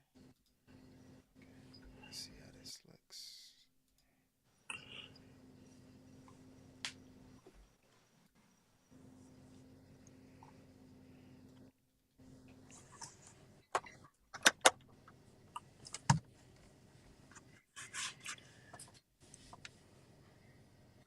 I need to talk to y'all about something. I recently went to an event and there were about 1,000 people there. And of the couples that were there, about 95% of them were black men with non-black women. The person leading the event was a black man that was married to a white woman. I'd be lying if I said that seeing all of this at the same time was not triggering. This is pretty much what the dating scene looks like overall in LA. Here are 4 other observations that I picked up on since moving to LA. 1, it's not equal. It's not like I'm seeing a bunch of black women dating outside their race. In fact, I'm barely seeing black women dating at all. 2, it's gotten so bad that at this point, whenever I do see a black man that's single, the first thing that I'm asking myself is, I wonder if he dates black women. 3, within the past couple months, I've had conversations with multiple black women that actually want to leave LA. Not because of the economy, not because they aren't flourishing in their careers, but simply because they feel like there's no love for them in LA. The fact that I know so many beautiful, talented, compassionate, evolved black women that are all feeling the same way makes no sense to me. And lastly, when you don't see yourself reflected in a space, you feel like you don't exist. As a black woman myself, I can tell you honestly, when it comes to the romantic space, I have never felt more invisible than I do living in LA. Yo, listen, I'm in. listen. It's gonna be a long one tonight.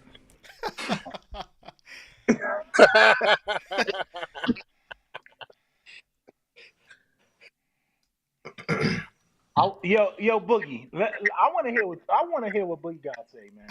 I feel him. I feel him through the phone. I feel him through the phone, like he said on Belly. He said that heat coming from the table.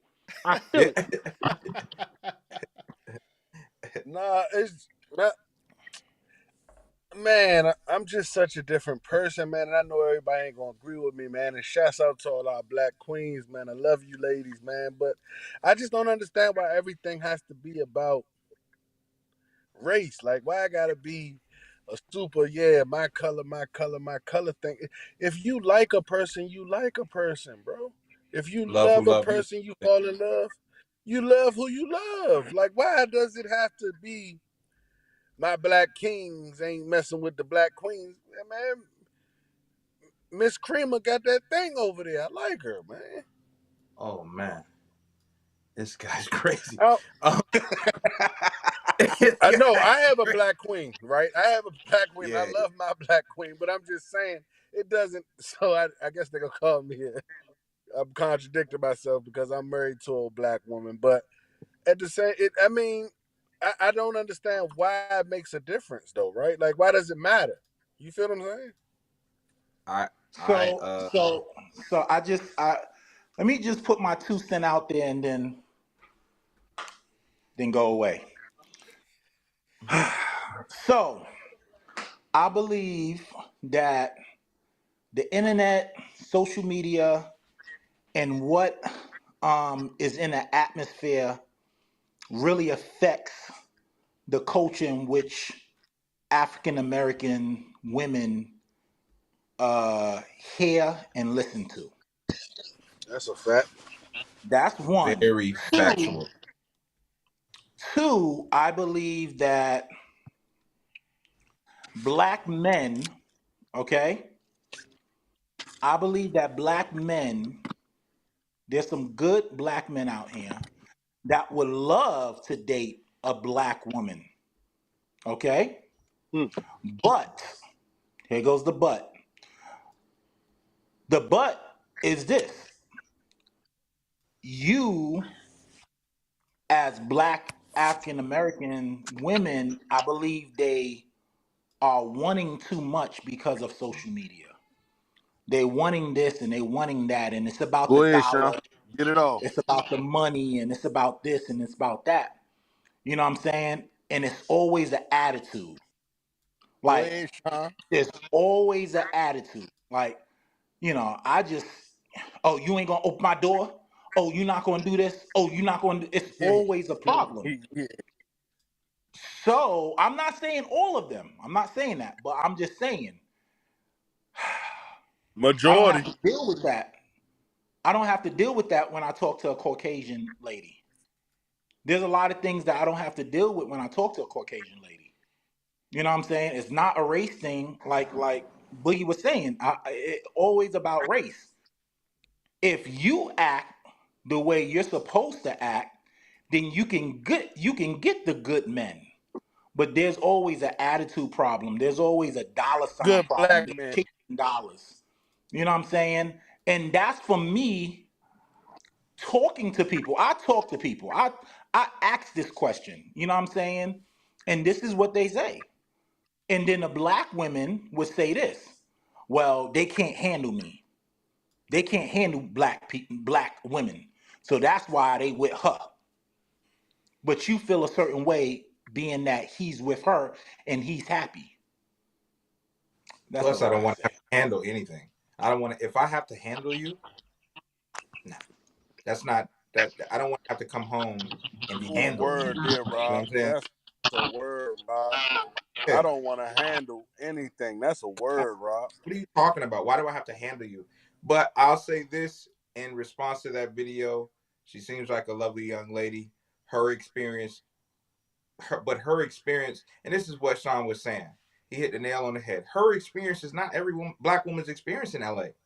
It's some black women out there. It's black love, bro. Like I don't understand why.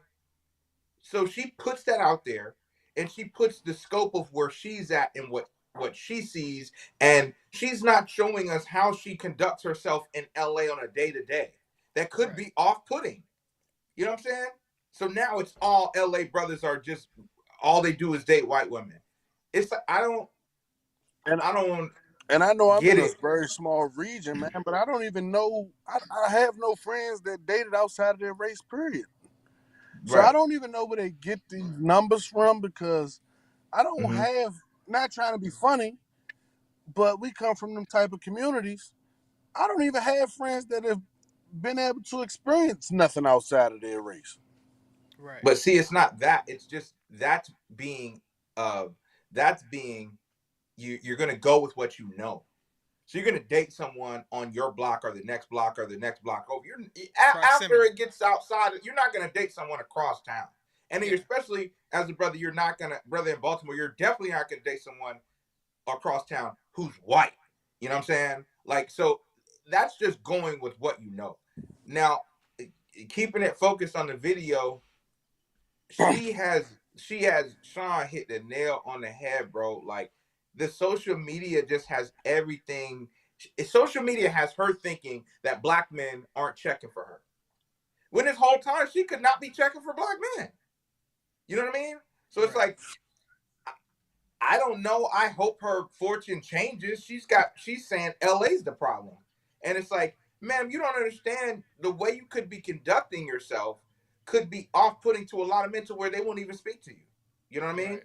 And I just don't have enough context from this. How old is she? You know what I'm saying? What does she earn? You know what I'm saying? I'm going on my Kevin Samuel stuff right now, but these are questions people would like to know. How much do you earn per year? You know what I'm saying? Like when was your last relationship? How did that last relationship end? And then you tell like you ask a woman or not a woman, you ask a person how their last relationship ended, and I'll tell you everything you need to know about how their next relationship is gonna go. You know what I'm saying? So Oh, you said it's something like there, Rob. I might have to switch my whole thing over from Free R. Kelly to Long Live Kevin Samuels. yeah, for real. It's like because it's the truth, man. Because she can't find any black men, and I just find it that's just not true. It's just In not true. LA, that's just not true. So there's something you are doing. There's the places you are going. There's the company you're keeping that is not allowing you the shades you're wearing, the social media shades that you're wearing oh, black men ain't doing this and the black men that because black men approach her. I know they do. But that black But man probably owns 85,000 a year in LA. So he's poor for LA. So she doesn't want to talk to him. So don't say it's a black man thing. Just say it's like Sean, what you said, it's a social media thing. Social media is not real life. You know what I'm saying? My social media is not private. My life is. You know what I'm saying? Like it's two different things, and she's mixing them. You know what I mean? And it's like I wish her the best because she didn't seem rude. I just think her message was all messed up on the way she's spinning it because she's hanging with a group of women who aren't willing to give black men a chance. It's there. yeah, yeah, I believe that, Rob, and I also believe the preference in what she likes can throw off who she needs to be with.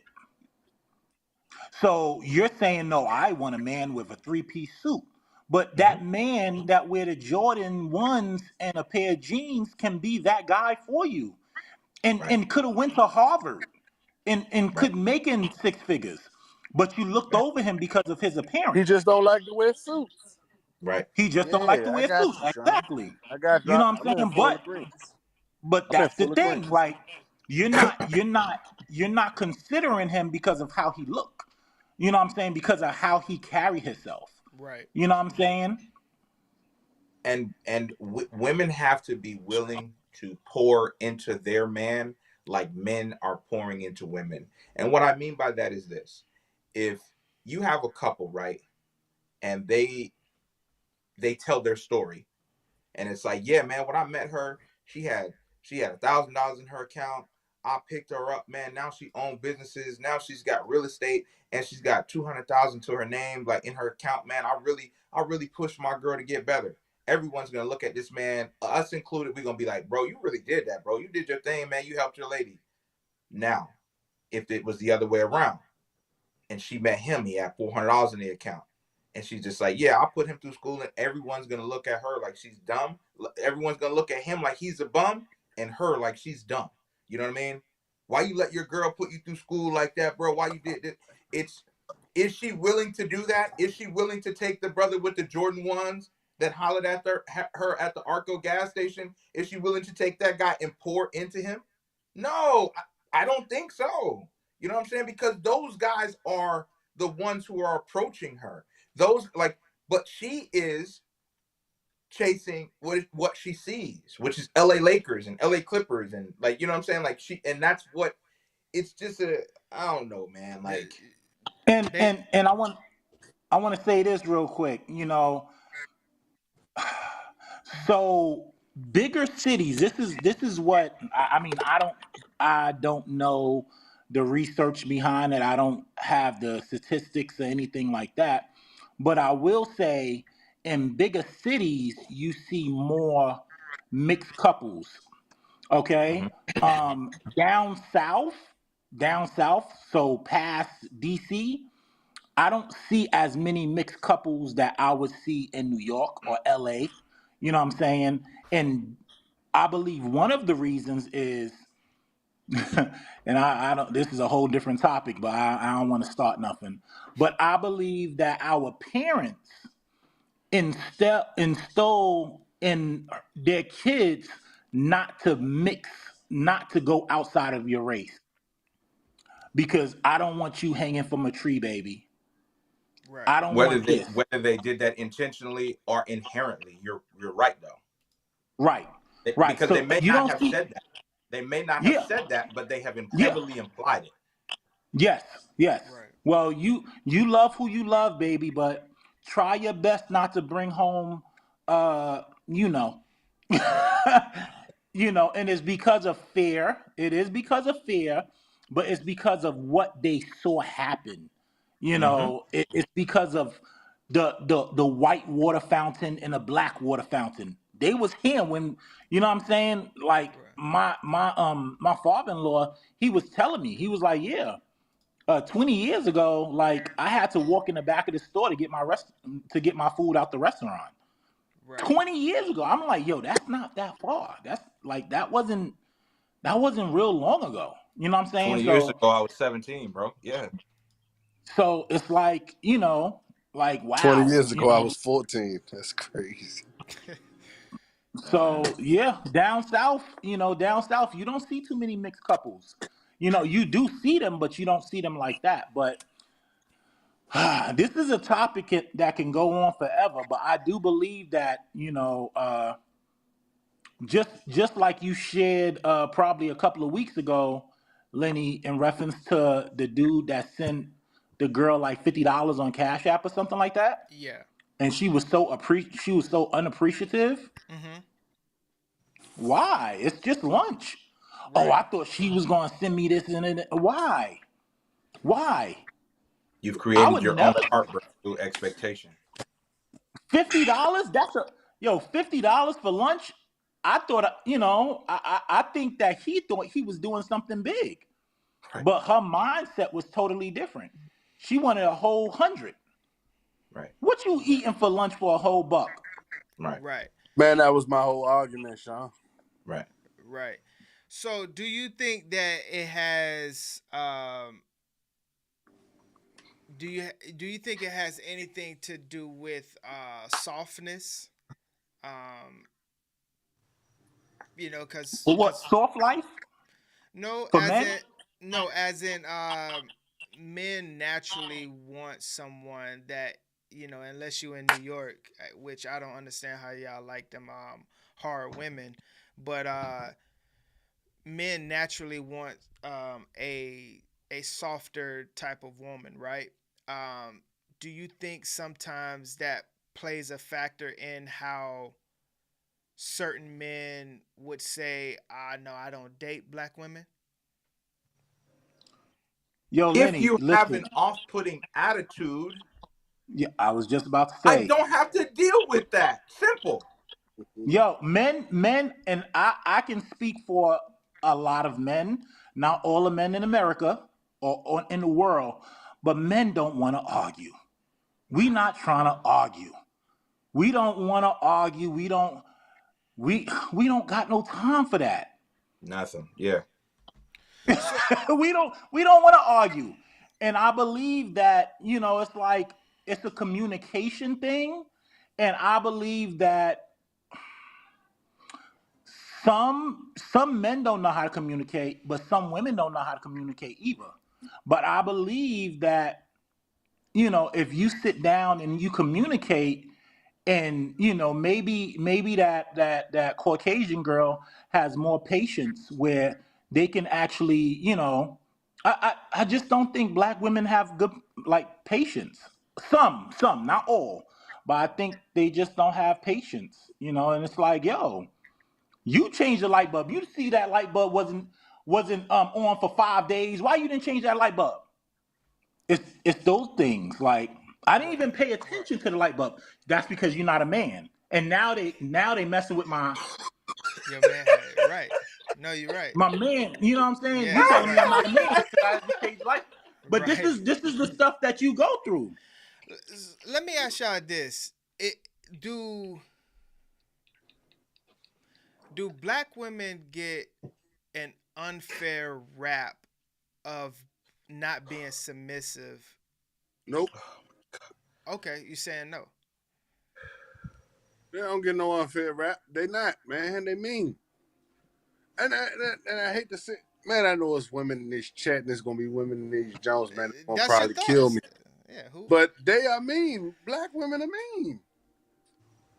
You have to beat a woman into submissive, damn near, bro. I've been married. I'll be married 10 years in September. Right. And when I met my wife, bro, Lenny knows, you know what I'm saying? Right. There was not a submissive bone in her body. You damn near you gotta stick it out So, to get that up out of them.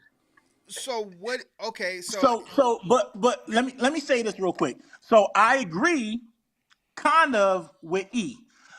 I do believe that they get a bad rap, but I believe that they get a bad rap because they was never taught that submission does not mean that you're less than. Yeah, I got you. Most women think submission. Yo, when I first met my wife, we got married. I asked her to do something. You not my father. Yeah, yeah, What? Maybe All I it's yeah. did just was you think the ask you to chicken. do something, and it's like you not my father. I just But wanted you to throw the chicken out. that's that's it. That's it. But this is they was not taught that. They was not taught to submit. They wasn't taught to do these things, so they look at it as looking down. Like I'm looking down at you and I'm telling you to do this. And it's not Right. that. Submission does not mean being less than. It Yeah. doesn't mean that. So that's why I Now say I'm I with you. agree with Boogie and kind of don't agree because they do have a bad rap because it's like, no, When you're you not my meet father. these, but see, when you meet these girls, not trying to be funny, man. When you meet these black queens, Eric went from 0 to Ike Turner. Nah, man, not physically beat, man. I gotta watch what I say on here. Yeah. But when you meet these girls in these urban communities, man, you gotta remember, not trying to be funny. This is just the facts and the statistics. A lot of them don't come. I don't come from one. A lot of us don't come from two-parent households, so Right. we never really got to see what it was like When when it works. When it works. Yeah. moms is submissive to pops. We never got to see that. All we Right. even really had was single moms or single pops. We got to see moms being a soldier or pops holding the fort down. You feel what I'm saying? Right. We Right. we only got either or. We never got it both intertwined in one household. So we got to remember that as well, and that plays a big part because a lot of women, it feel like Sean said, it feel like they be getting belittled. Mhm. What do you mean, like you their boss? What do you mean be submissive? Right. Like That we was word on is a triggering podcast with a group of women the not too long yeah. ago, and Lenny said, "So why is it so hard for just women to hush if your man tell you hush? Ain't no man telling me hush. What are you talking about Okay. hush? Who you Right. talking to? What do you Good think is night. going on? You see what I'm Because I saying? don't want to So, hear anything after that. I don't want to hear anything after that. If I Right. say, yo, listen, it's time for you to be quiet and you keep going, good night. Good night. Let me ask you this: does it matter uh, how it's told for a woman to be submissive? Like if I What you mean? so okay, so there's two ways that I can tell you something, right? It could be uh we can go with the hush. Hey, I need you to hush your mouth. Yo, shut your mouth right now. Is it a difference? I mean, I think that it is a difference. I mean, you still want to treat her with respect. I wouldn't say hush, and I wouldn't say shut your mouth right now. Yeah. I how would would I you wouldn't word say it? How those would you things. say it? Hey, baby, I'm talking right now. Baby, I need Simple. I, I need you to cool. I need you to sit this one out, baby. So, I got this one. so let me ask you this. So what happens when that hey baby is, you know how they say soft parenting? You know Hmm. what happens when that hey baby ain't working? Shut the Now fuck up. we just gotta discuss at that point. I think if the hey baby isn't working, we gotta discuss you going out of your way to not listen. You're going out of your way to not listen to me now. You know what I'm saying? And that's a bigger issue. Like because I'm speaking, I'll always speak to my wife with respect, right? So that's the hey baby part, right? And I'll never make her feel like she's less than. That's the not using the hush. That's the not using the shut your mouth. But if you're going out of your way when I'm trying to effectively communicate, we got a deeper issue. You know what I'm saying? Because you're going out of your way just to be this way. I'm talking to you nice and respectful, and I'm respecting you, and you're going out of your way to do this. You know what I mean? So if I give you more of what's already not working, it's still gonna not work. So I might have to But switch up and be like, now, with my experience, mm-hmm, all right, let me word this properly. With my experience, if you are a proper husband and you take care of your family, when you say your word is normally your word, you don't have to go all the way out to make your wife submissive. And if you got to prove that your wife is submissive by yelling "shut up" in the middle of the Cheesecake Factory, you don't have a submissive wife. Period. Right. You got a So scared wife. yeah, you feel what You I'm got a saying. scared So wife. like, I mean, my wife is not. I mean, I don't rule and I don't control over my wife, but one thing for sure, two things for certain. If I say it, that's what it is. You understand what I'm saying? Right. Like I'm not super controlling, but if I say it, if I jump up and I say it, and they know I'm serious in here, what I said is what I said. You know what I'm Yeah. saying? So let me ask you that. Let me ask you this. Should it ever get to the point to where we because like we can have this conversation with like how it's being said and all of these types of things and we can look at it because I like to look at it as I don't really look at a lot of things as color because the same way that you can have, and that's why I asked the whole, does black women get the bad rap of being submissive? So the same way that black women don't listen is the same way that a Latina, that a white, that a Asian, like it's a lot It's the of same. it's a lot of class. It's a lot of how they was brought up, modern women and things like that. So my question to you guys is if you have to get to the point to where like, hey, I I need you to tighten up. Can you sit there and say that that woman is not submissive? Because should we get to that point? No, No, you just gotta go beat her daddy up. Right. Yeah. no, Yeah. I You know. believe that. So just let me just backpedal real quick. You said something that was like kind of important. So one of the things that you said was like when you was calling out the different nationalities, different cultures and stuff like that. Um, Usually when like Boogie said, if you was not brought up with the mom and the dad and you don't and she don't know how to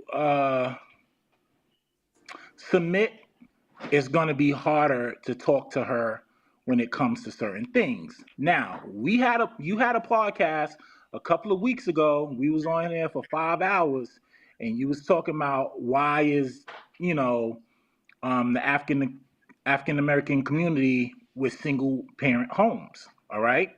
So this goes into the single parent homes. And being that this goes into the single parent homes, the mom and the dad is a big factor in raising kids. So if you don't have the mom and the dad, you know what I'm saying, that will affect how the girl becomes a woman and they may not want to submit because they feel threatened by that word submit. Now, It's a very triggering I word. don't I don't believe that I don't believe you should embarrass your wife. So, hey baby, let me talk to you to the side. Let me talk to you on the side, Let them know exactly what's going on and kind of go from there. It should never get to a point where you have to like be like, yo, what I said, shut up. Like it should never. Oh It man. should. So this is an important question, Sean. I would say that is correct. But like we're saying in the beginning, there's gonna be a little bit of that, like, hey, shut your mouth, because we are we're teaching, right? And that's somebody gotta mute when they're not when they're not talking. Somebody gotta echo.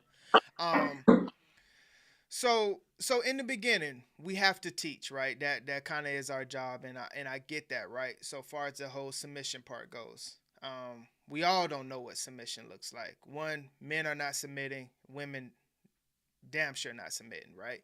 So so what level, what year do you say like, okay, this is over with, or do you feel like that is a ever teachable thing? So It's always I don't growth. believe. Yeah, I don't believe it's a certain year. I think it's a forever thing.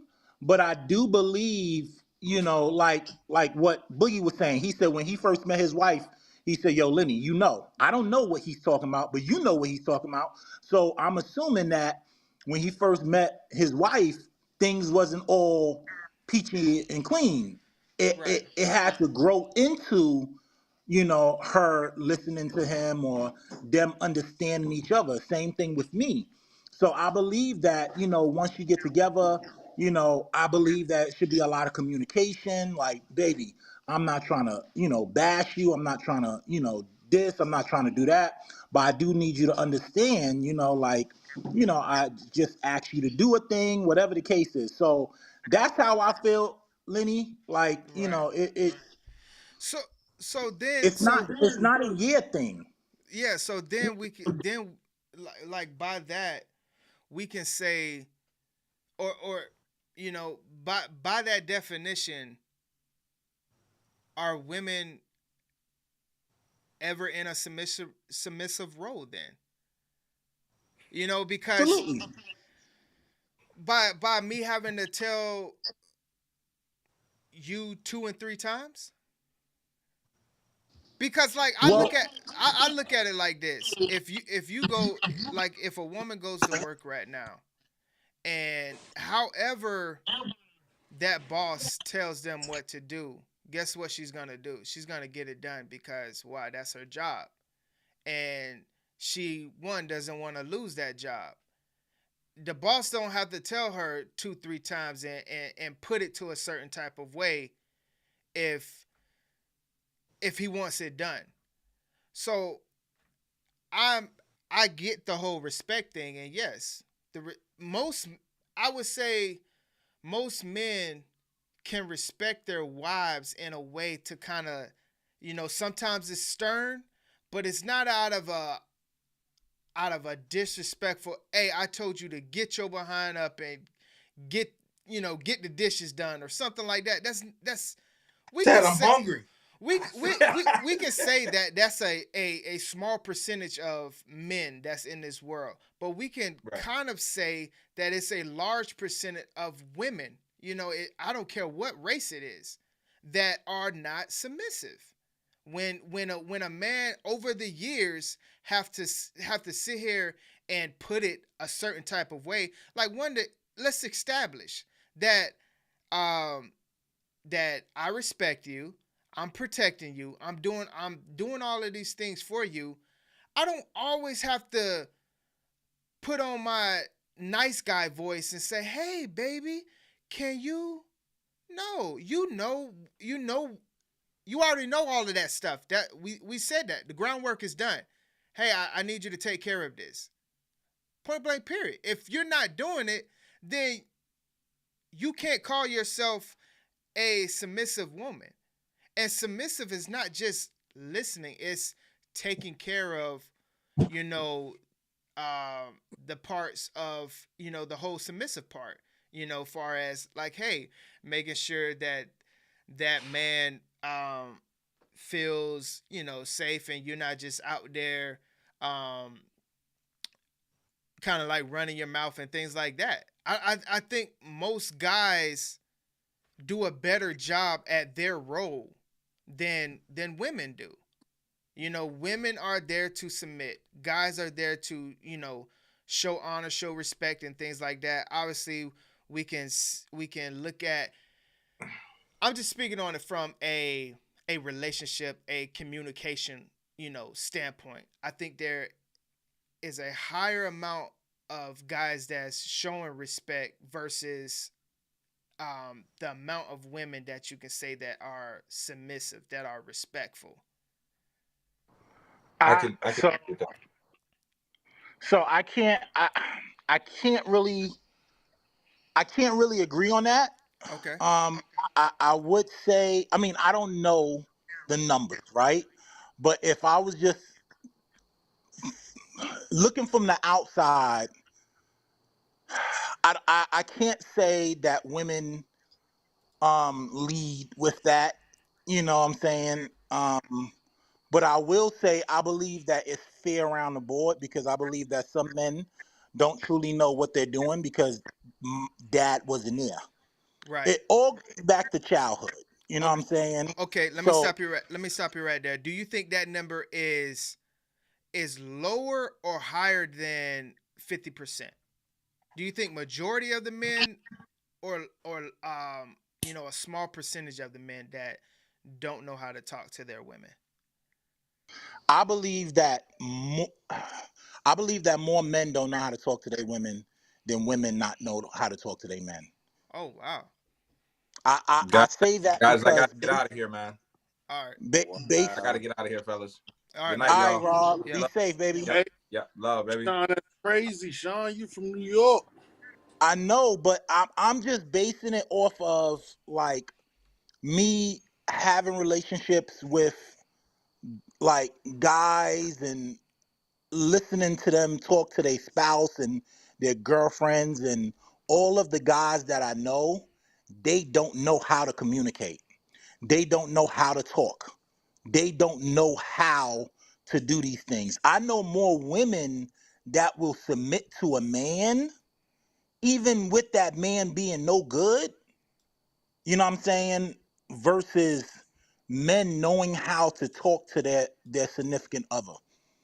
I mean, I really don't know a whole bunch of men that truly know how to communicate to their wife the right way versus women just not submitting. Like I know women that will submit like with no problem. Then I know women that will submit halfway. Then I know women that's not going to do anything. But for the most part, I know more men that don't know how to communicate. They don't know how to talk. They don't know. They just don't know. And it's not their fault. It's just how they was raised. So I see that being a process as well as the whole submitting in the years, years of training each other. I don't think it's a train like I train my woman to do this. No, I think it's a give and take. She's learning me, I'm learning her. You'll never get to know her fully.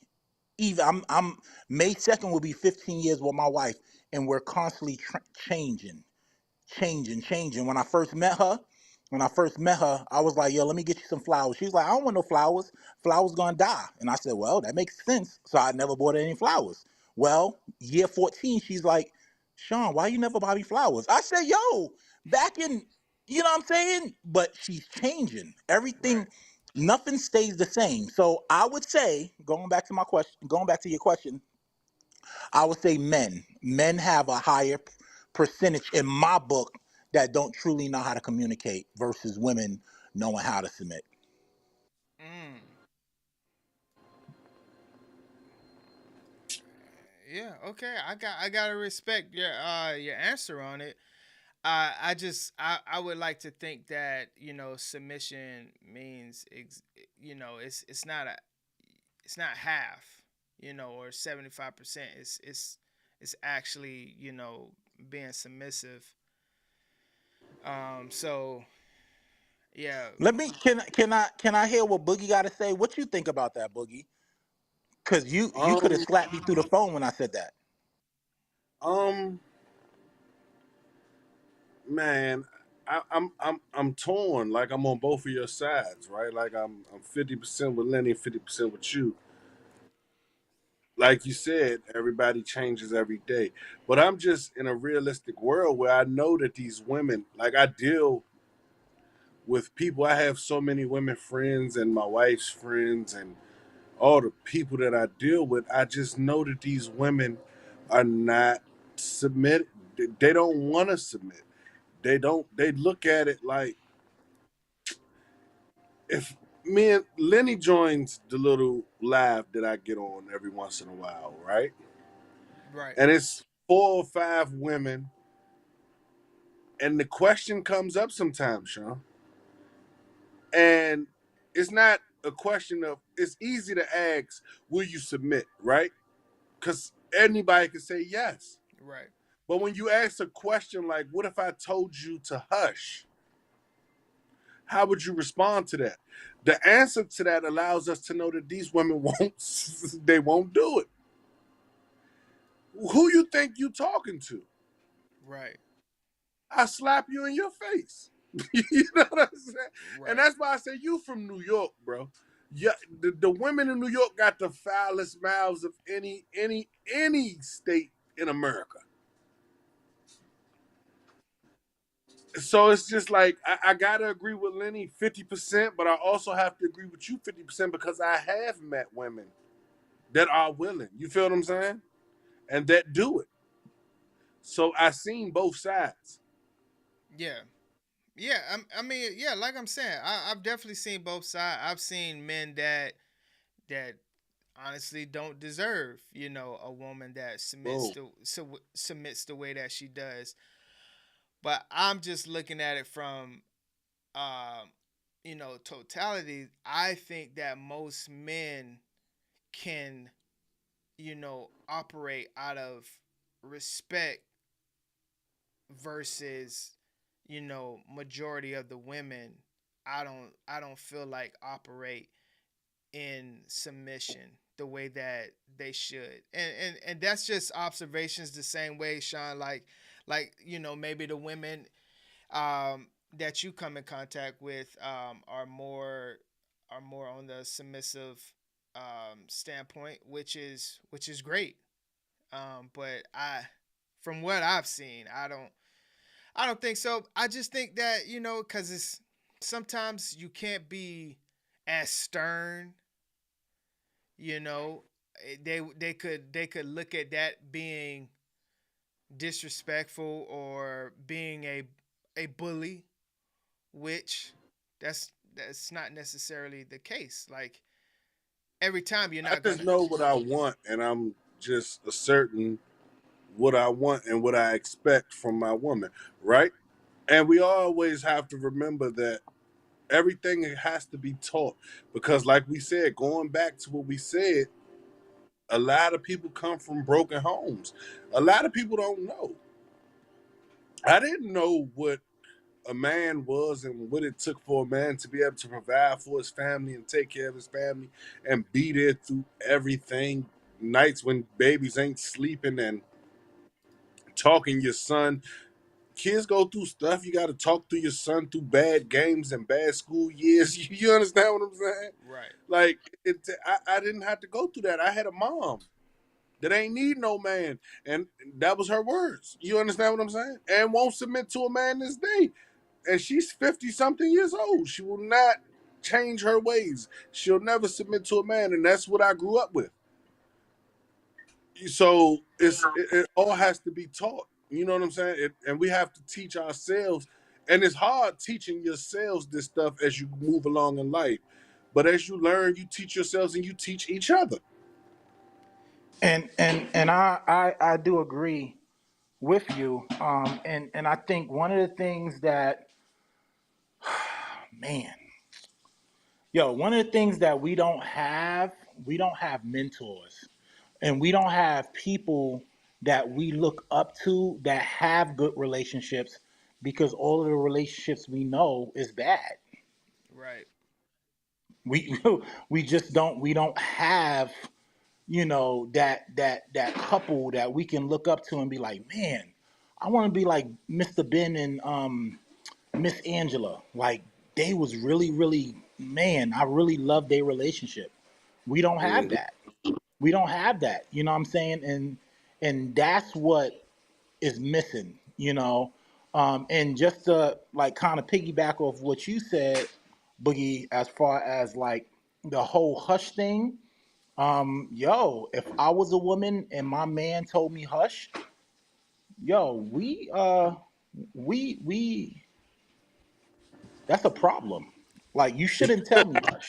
Le- okay, okay, Sean. Let me ask you because like I really I don't even want to look at it as like the opposite way because like your mind is um wired as a man, but so from your standpoint, right?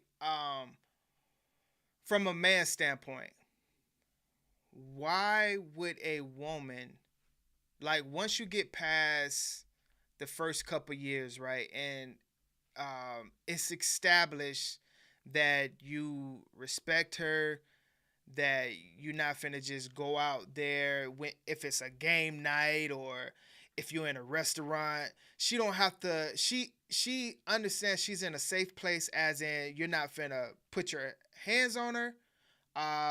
You're not going to yell at her. You know, when would it ever be a time that it would be okay for her to justify her not listening? And even if it comes from the standpoint of like, hey, hush your mouth. When it like I don't that's where I'm lost. You know. So so the only way, okay, the only way, um, I saw this cartoon on Instagram, and it was a guy in a car and he had bumps all over his face and a black eye, and a woman got in the car and he said, why you just didn't keep going, right? Right. And he was like, they beat me up. And she was like, well, they was being disrespectful. And you told them, you told, she said, I told you to get them. And he got beat up. So I said that because of this. The only way that I would tell my wife right now, shush, be quiet, or any of that, is if we're in a confrontation and she's making it worse with her mouth, and I know we need to be smart about this situation because I don't want to kill nobody. I don't. I want to walk away from this situation. So yo, shut up, be quiet, like don't say nothing. That's the only way that I would actually tell my wife, be quiet or shut up. If we're in a confrontation with other people and she's talking because she's defending me, Right. and it's like you don't have to defend me. Like I understand being the better man is to walk away, but you arguing still, or whatever the case is. Now, that's just a scenario. Now, that's just my viewpoint with that. I think that it's an ongoing thing, though, Lenny. I think Yeah. that submitting is one of these things where, yes, you get it, but you continue to get it even the more. You're better than what you was year one, but year five, you're better than year three. And year seven, you're way better than year five. So I believe that it's a continuous thing for both parties. You know what I'm saying? Also the man. You know what I'm saying? So Right. I don't know if that answers your question, but Yeah. It kind of, but you tiptoed around it a little bit when I'm just speaking on it from the standpoint of you talking to your wife and you tell your wife, hey, if y'all going back and forth about whatever the case may be, and you tell her to, okay, hush your mouth. When would it ever be justified that she doesn't hush her mouth? That's what I'm trying to understand. But yeah, so that you're yeah. so you're asking if she doesn't hush her mouth, if she doesn't hush her mouth, Right. How is that justified? Just because you told her to hush. and she's still talking.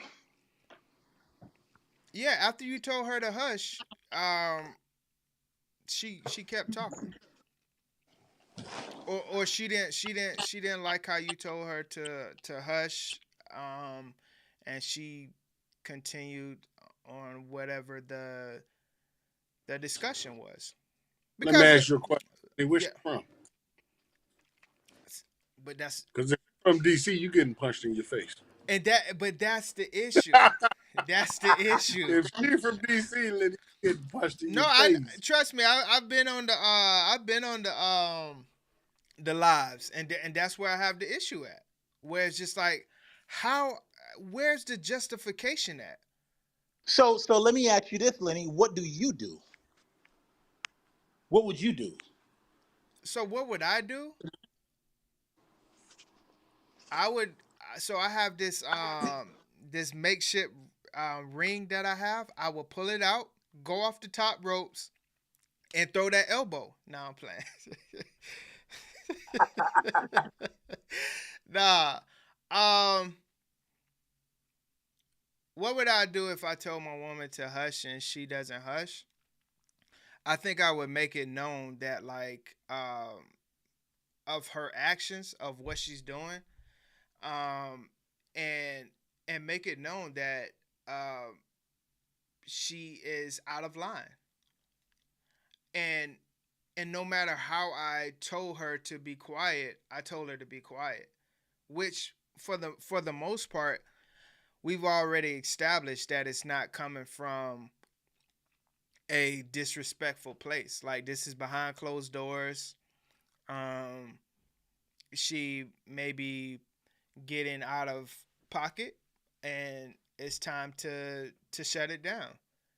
And if a man tells his wife to be quiet, there's no justification that she should continue that conversation. And if there is, I would like to know where does that justification come from? Besides the fact of she feels like you're being a bully, or she feels disrespect disrespected. She can feel that way, but it wasn't intended to be that way. Um, yeah. So, cause So yeah. so so I'm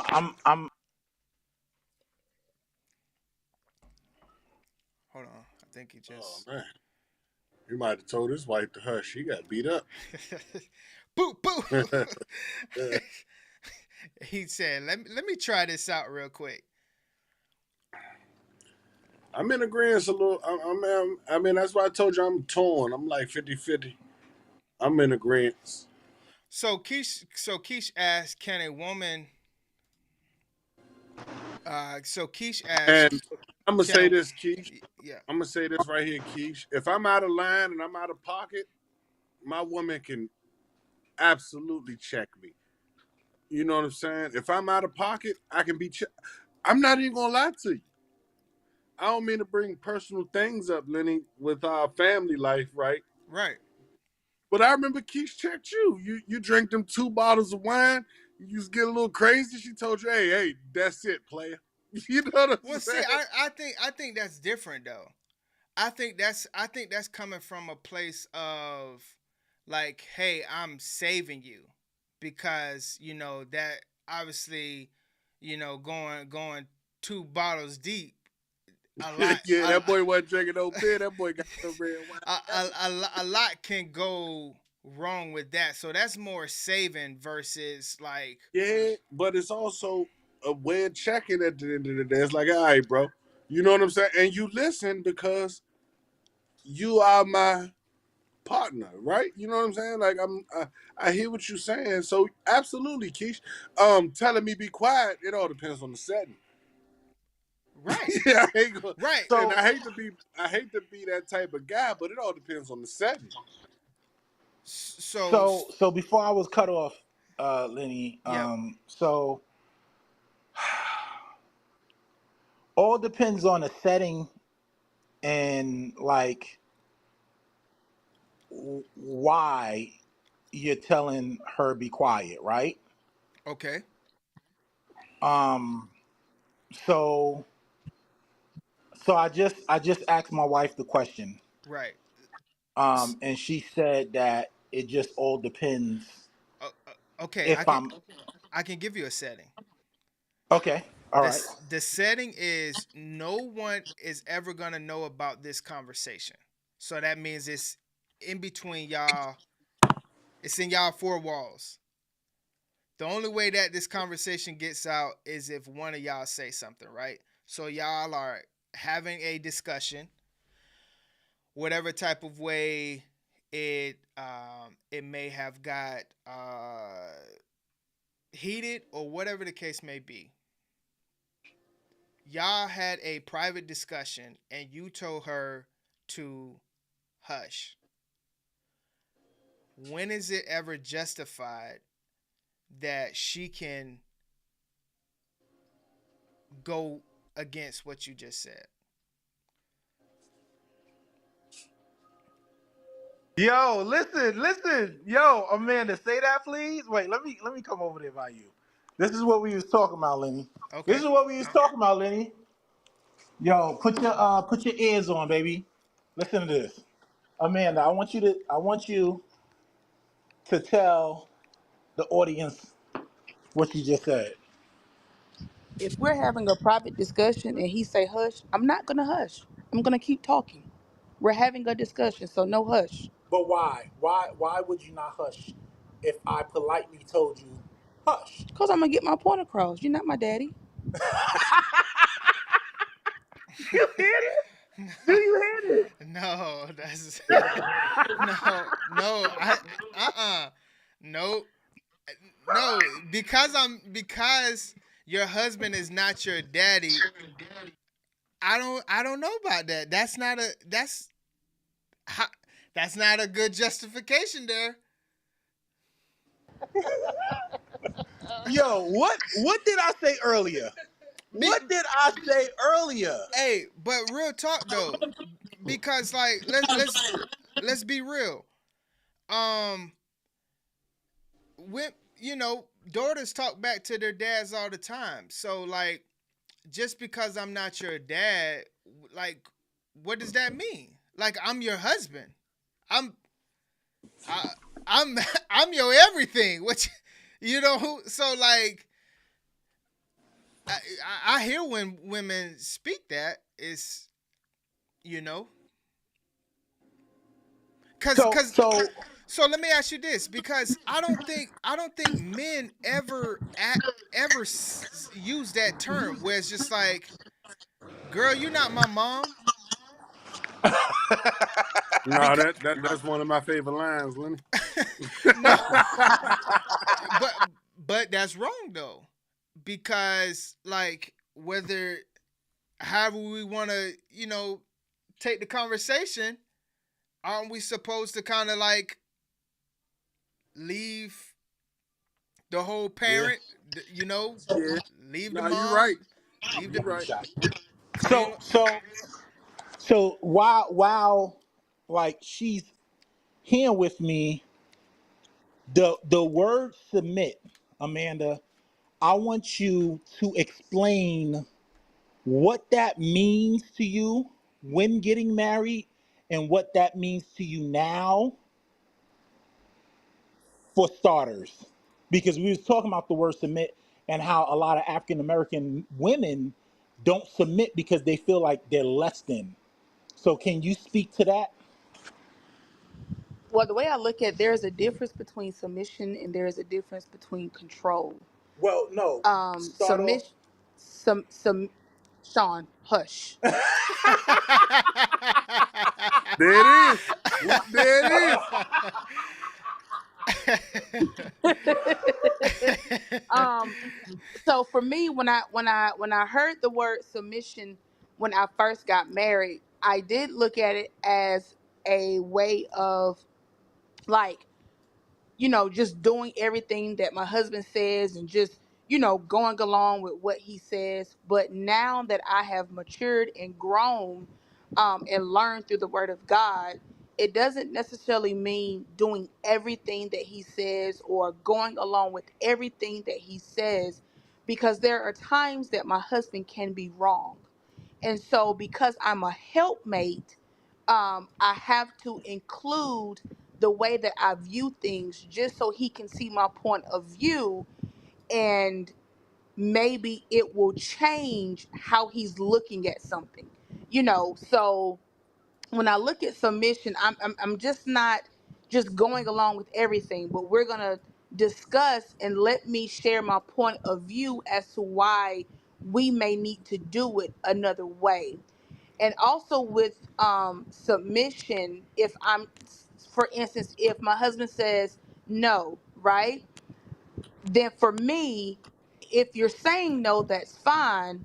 But then what is the reason? Let's have a conversation as to why the answer was no. Or, why the answer was not right now. Because you may be thinking about something else that I'm not. So, submission for me is being able to have that conversation, but giving my husband another point of view. And so maybe we can look at, doing things differently. And so that's how I kind of view submission now as opposed to when I first got married. So just real quick, as far as and I know you're like looking from the outside looking in, but when you talk about African American women, do you feel that African American women have a problem with submitting? And if you do, why? You're asking me to answer that? Yes. Oh, of course, yes. I do think that African American women do have an issue with submitting. And it's because a lot of women, and I will include myself for an example, was spoiled, got everything, what I didn't need, what I needed. And so when Sean and I got married, he said no one time, and I was like, wait a minute, I've never heard that word. I've wait, what does that mean? And so I had to understand um like our family dynamic and what we were trying to do, what we were pushing towards.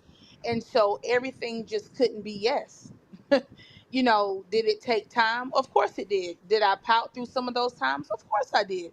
But I understand, and I understood that there was a reason um that it was the way that it was. But I do feel that there are a lot of African American women that have an issue with submission only because they don't understand what submission truly is. And I can only speak from a biblical standpoint.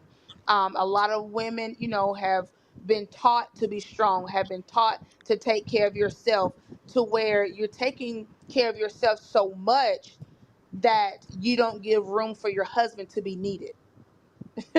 And so that's a problem. um so it's definitely a lot with it. Women have been hurt, so it's like, I'll take care of myself. I don't need a man. I can do this and I can do that, but that's not the way to look at it. Okay.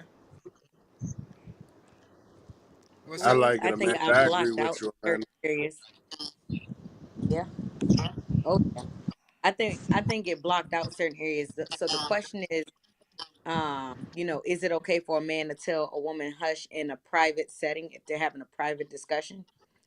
So the question is, if if a if a husband and wife is having a private conversation within their Hmm. home, and the Hmm. man tells the woman to hush, Hmm. when is it ever justified that the woman can speak after that? When is it justified? So is it a discussion, or are you telling the woman what to do? I would be telling the woman what to do. Like the man would be So then it's telling. not a discussion. So so it's a discussion before the hush comes. So it's a discussion until the man feels like he no longer wants to participate, so he tells her to hush. Well, it would most likely be a reason why, if it's if the conversation is escalating, um and yeah, he just says like, hey, nah, it's over with. The conversation is done. Now, does he explain to her that it'll be picked back up at a later time because we're not getting anywhere? Or are you saying it doesn't matter? He could just tell her hush and that's the end of it. Okay, so it sounds like you're saying that if so one of the ways that it could be justified is if the man is saying, "Hey, we can pick this back up, but now is not the time." Right. And actually have a time frame for that. And then and I'm speaking for myself. I'm not speaking for women, and I am kind of being a troll because, No, you but know. see, but no. This is what I'm asking though. Like, Mhm, take take the personal out of it. I just mhm, I want to know from the standpoint of if it, and that's why I said man and a mhm, woman, husband and a wife. mhm, If the husband, if we're talking about being respectful, the husband needs to treat his wife with respect and mhm, all of those things that come with the role of being a husband, and the wife role is to be submissive. If the mhm. husband comes to the wife in a respectful manner of, hey, hush, like this is not Then going he any. wouldn't say hush. So hush is okay. So hush is If he disrespectful. respected the wife, he wouldn't say hush. He would say, "Hey, you know what? I can see that this situation is getting a little out of control. We're gonna reconvene at a later time." He ain't gonna say hush, cause that you can't say respect, huh? Nah, I'm sorry, y'all. That's Caressa. Caressa said you tell me hush all the time. So what side of the fence you on? She came into the conversation late, man. Don't pay her no mind. I'm about to mute. Y'all, I'm sorry. Does that make sense? Like you can't, unless that's the way they speak to each other. Then of course, I'm not speaking to the people like that have a certain lingo that works for them, right? But as a whole, if a man is telling a woman to hush, it could be safe to say, and he just does it. Like y'all having a discussion is getting heated. Now you just say hush. That's not considered respect. That's considered shutting it down. Yeah. So is that considered poor communication? Yes. Yes. I think that But is what poor if, all communication. right, so what if, okay, so I can dig you right there when you say that's poor communication. We're having a serious conversation, and I no longer want to have a conversation, or I feel like I'm not into it, and I just tell you hush. I can dig that. That's poor communication. But, like, let's Hmm. say, for instance, we're in a situation, Hmm. not a serious situation, but there's a situation jumping off, and I'm like, hey, hush, get in the car. Hush your mouth, get in the car. Hmm. Is that different? That's different. You I can respect that that is because you're different. keeping me from, Yeah. yeah, you're keeping me from trouble, or like you're Yeah. keeping me from getting into something that may cause you to have to react. You know what I'm saying? Yeah. So Yeah. that I can agree with that part. Yes, yes, that is Yes. different. I agree Okay, too. That is definitely different. tell her to You know relax. what, Teriyaki, you want to something? Tell her to relax. Women love that. Absolutely. I Relax. thought Calm women down. hate to be That's told to relax. Nah, so you need to stop because if how is relax not the same as hush? say it together. Say Relax. it one after the other. Babe, why don't you hush and relax? Nah, nah, nah. No, tell her, babe, relax. Now say, babe, hush. I think it's Ask her knowing which your one she partner. like better. Amanda, which one you like better? I mean, to me, to me, it really depends on the marriage because, like, my husband can be like, "Yo, chill." I'm good with that. But if he Hmm. come talking about hush, no, Yeah. no. Them fighting To words. me, hush is a disrespectful word. To me, Yeah. it's I Yeah. don't hush. Mm-mm. No, that's no. Mm-mm. Yeah. Hush reminds me of privileged white old man. Okay, so what you're saying right now is you advise the men to just say relax Or chill. or chill. All right, Mhm. where's my paper and my pen? Writing this down. So Lenny, you be telling Keisha to hush? All the time. I told you Oh, I told you oh Lord. I bring out the wrestling ring that I have and I go Yep. off the top ropes No, he don't. and straight elbows. No, he don't. Straight elbows. But I have learned, like, with Lenny, he's just a certain type of way. So, it rolls off the back. But in the beginning, like Boogie said, I am from the DMV area. Whew. But the thing about it is, I think words are how you know we can look at words in different meanings, right? So, the same way that I'm telling someone to hush could be out of respect because Ow. that what do you mean how the same way that um o- what I'm saying is words have different meanings.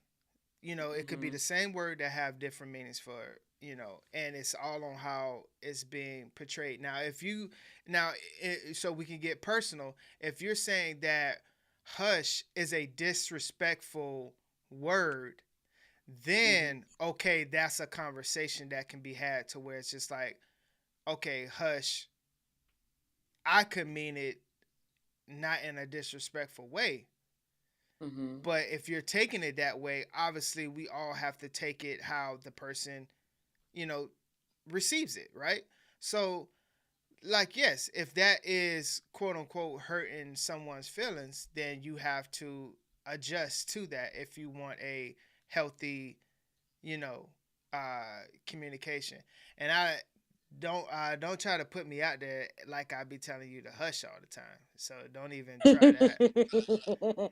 I already told you I was on here being a troll. Yeah. So so so just like I was saying earlier, this goes into what I was saying earlier, Lenny. Right. Like most men don't know how to communicate. Right. So hush comes from what they heard. I have never used the word hush. So Right. hush is like one of those words that like people have heard growing up and they Mhm. use hush. You know what I'm saying? Now, if your wife is used to hush, you know what I'm saying? If hush is equal to my chill, then it is what it is. You use that. But Right.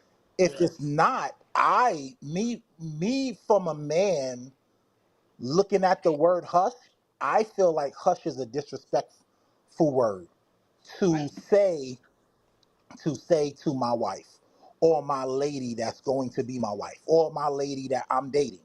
Like Right. that is disrespect for me. I don't know about anybody else, but it goes into communication. Most Right. men don't know how to communicate because if you know how to communicate, hush would not be a factor. It would And be, that's what hey, I'm saying. be quiet. Most men don't know how to communicate. They don't know how to talk to Caressa. Hush. Most men don't know how to talk to their wives.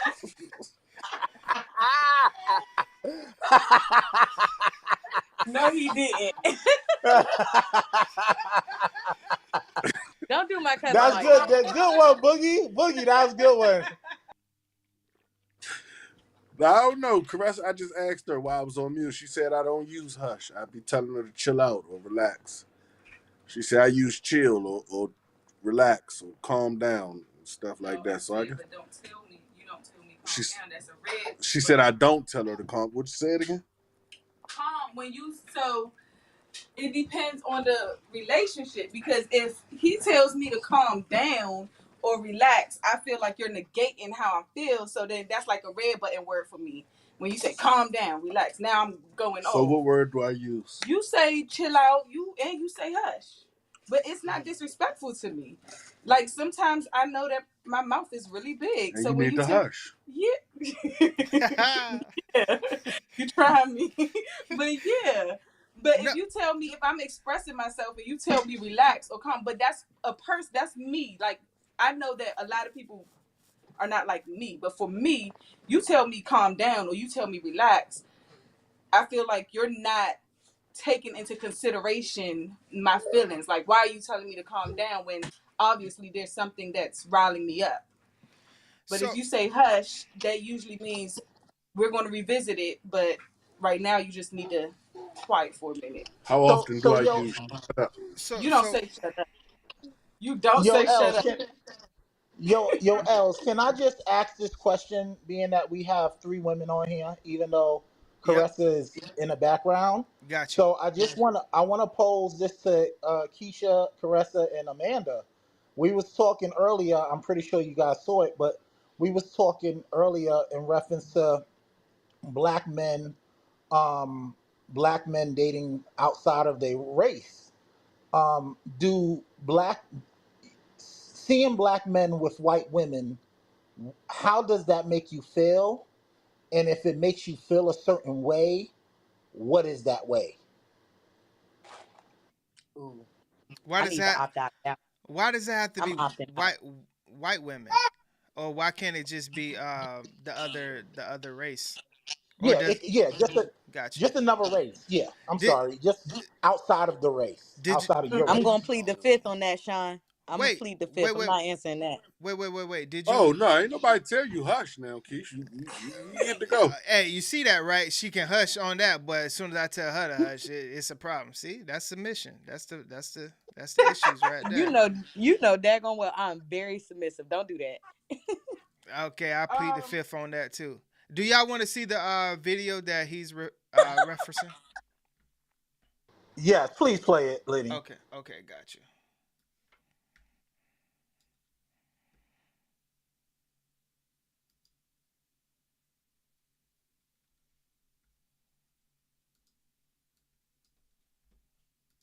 I need to talk to y'all about something. I recently went to an event and there were about 1,000 people there. And of the couples that were there, about 95% of them were black men with non-black women. The person leading the event was a black man that was married to a white woman. I'd be lying if I said that seeing all of this at the same time was not triggering. This is pretty much what the dating scene looks like overall in LA. Here are four other observations that I picked up on since moving to LA. One, it's not equal. It's not like I'm seeing a bunch of black women dating outside their race. In fact, I'm barely seeing black women dating at all. Two, it's gotten so bad that at this point, whenever I do see a black man that's single, the first thing that I'm asking myself is, I wonder if he dates black women. Three, within the past couple months, I've had conversations with multiple black women that actually want to leave LA. Not because of the economy, not because they aren't flourishing in their careers, but simply because they feel like there's no love for them in LA. The fact that I know so many beautiful, talented, compassionate, evolved black women that are all feeling the same way makes no sense to me. And lastly, when you don't see yourself reflected in a space, you feel like you don't exist. As a black woman myself, I can tell you honestly, when it comes to the romantic space, I have never felt more invisible than I do living in LA.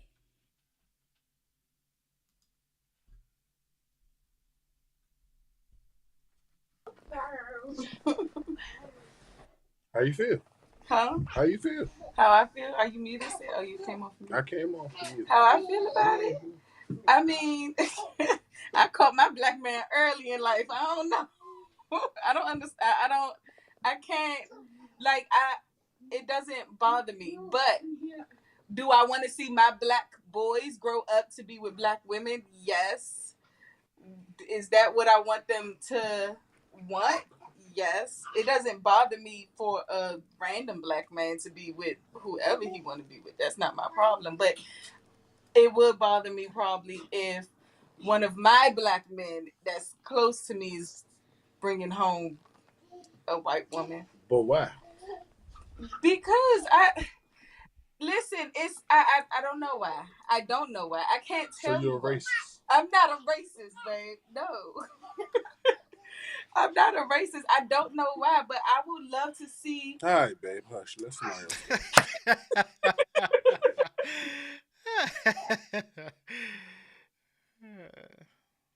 You get on my nerves. No, but I would love to see like the image of me, my mother, my grandparents reflected in my children's spouse. I would feel like, well, what was so wrong with how black women raised you or black women treated you that you didn't get a black woman to. A woman is a woman. Red, Nah, orange, yellow, black, green. a woman is not a woman. The Y'all gonna races stop matter. with the secretive racist stuff y'all have going It's on. not, but races matter. It matters, unfortunately, but that's the truth. It I'm not matters. teaching my kids that, and you're not gonna teach my kids that either. So I can't tell them if she can't use a comb, don't bring her home. If she can't use a comb, don't bring her home. I like that one. Wow. That was a joke. I gotta mute the mic. Wow. I like that. Man, y'all lucky we don't got no boys. I'm using that one. All right, everybody else's opinion.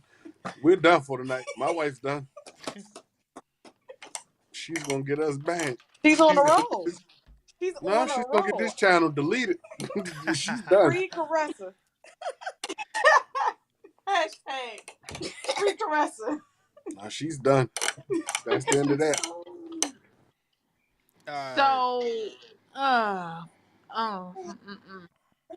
um, for me, to be honest with you, if that's what they like, that's what they like. It is what it is. Like I was telling Sean, when you see a lot of our black men dating, marrying white women, one thing that I begin to quickly think about is a lot of times white women will submit quicker than black women. White women will submit. They don't mind being controlled because that's what they like. Control, that's a strong word, though. We're talking about. I ain't trying to get your That's the channel truth. banned. It's just the truth. It's white women have a tendency to just go with the flow. Hey, this is my man. I'm gonna go with the flow. Black women will give you pushback. Black women will be like, now wait a minute. We not doing it that way. I think a lot of it is also financial stability, as well. Education. I think it's a lot of things that play into that. So as far as the two-parent household with more Caucasians than black, do you think that is why they don't have a problem with submitting?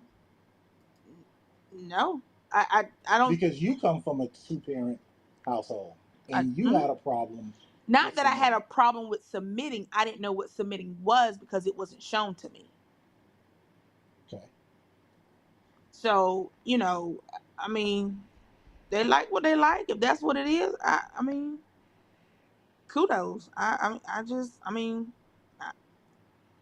So the reason is, you're saying the reason is because they want to be in control and they know that they can't They control don't black. mind being No, no, no, controlled. no, no. The Oh man wow, want to the be, man. yeah, the man want to be in control, and they know that black women won't be the one that's being controlled, so they look outside of their race so they can take charge and be controlled. That's what Yes, you're saying. yes. And the word is control. It's not It's not submit. submit. Okay. Um, yeah, like I said, like the question that I posed earlier was, I think, the question that I posed is, do black women get a bad rap when it comes to submission? And Yep. and I think so. So, and this is why I think that, um I like to look at things as a class thing. Obviously race does matter in life, but I like to look at things from a class and educational standpoint. So I think a lot of times black women get this black bad rap because it's portrayed everywhere. It's portrayed that black women have more of an issue to submit more than other races. But I feel like from my experiences, and my experiences mean from the people that I talk to and just my experiences. Um, uh, I think that at a certain level of people, and we're talking about women here, to me it's all the same. And I think a lot of times men will go outside of something that is perceived to be harder because that's, in order, because we already said, like, most men are just looking for peace.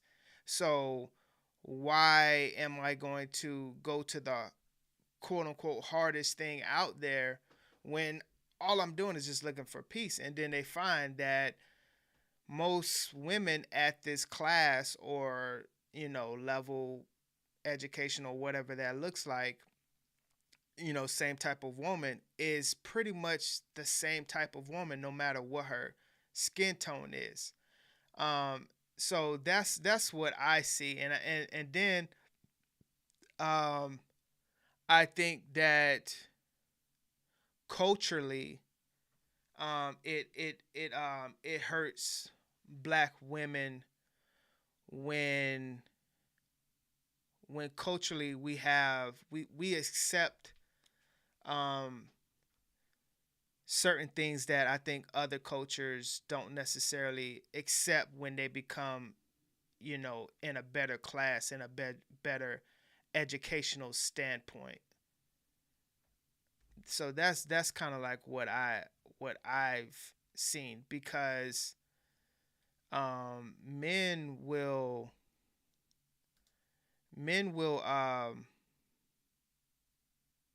men still go have the same issues when it comes to a Latina, um, white woman that don't have, education, or, those certain type of things. So they'll run from a black woman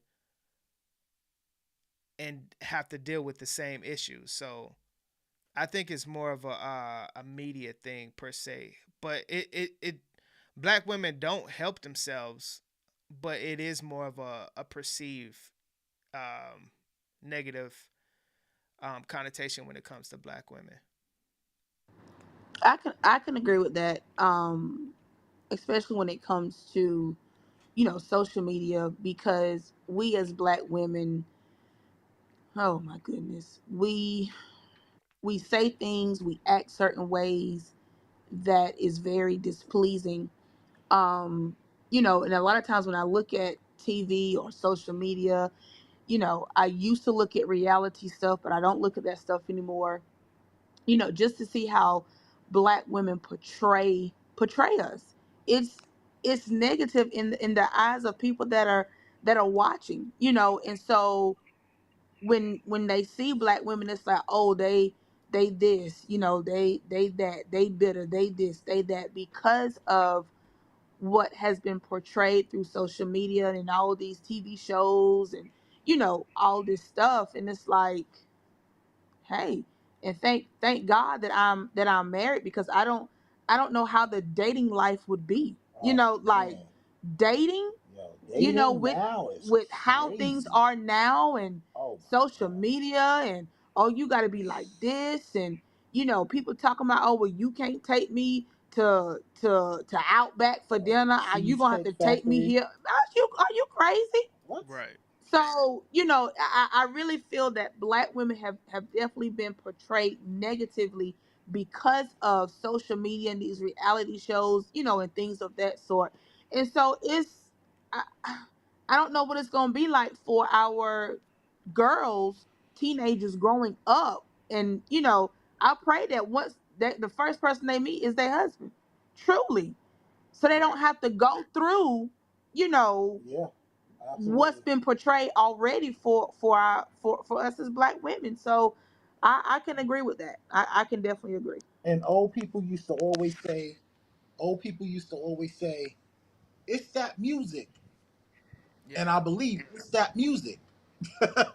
Right. It's what they're listening to that's making them wanna date. Yo, there's women out here that's investing in themselves just to hook up with a basketball player or someone so they can have a baby so they can be set for life. 100%. Craziness. Right. Yeah. Yep.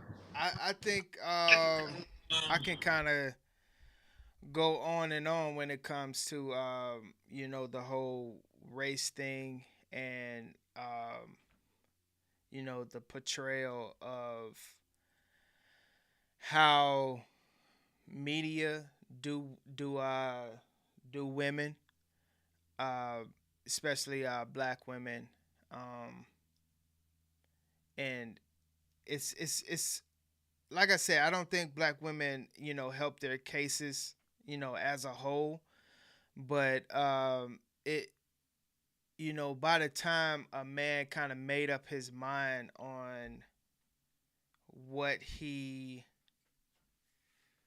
what he likes in a way, or when it's time for him to kind of like, hey, I want a wife. If he has this negative connotation of black women, of what he's seen, what's been portrayed, and maybe a little bit of him dating in his younger years, by the time he's ready to settle down and get with someone, he's just most of the time, black women are kind of out of his radar per se. Um, and that's kind of like what I've seen. I think all people, no matter we, I think we're mature enough to understand that it ain't just a black woman thing. I think it's just from a standpoint of education and not understanding what kind of like what was said. Shining the matter. Like, I don't even know what submission looks like. Because that's not something that's actually taught. And one thing that I kind of got you know, from what was said earlier was that, hold on, let me just switch this over. How do I do it? Let's see if I can just go here.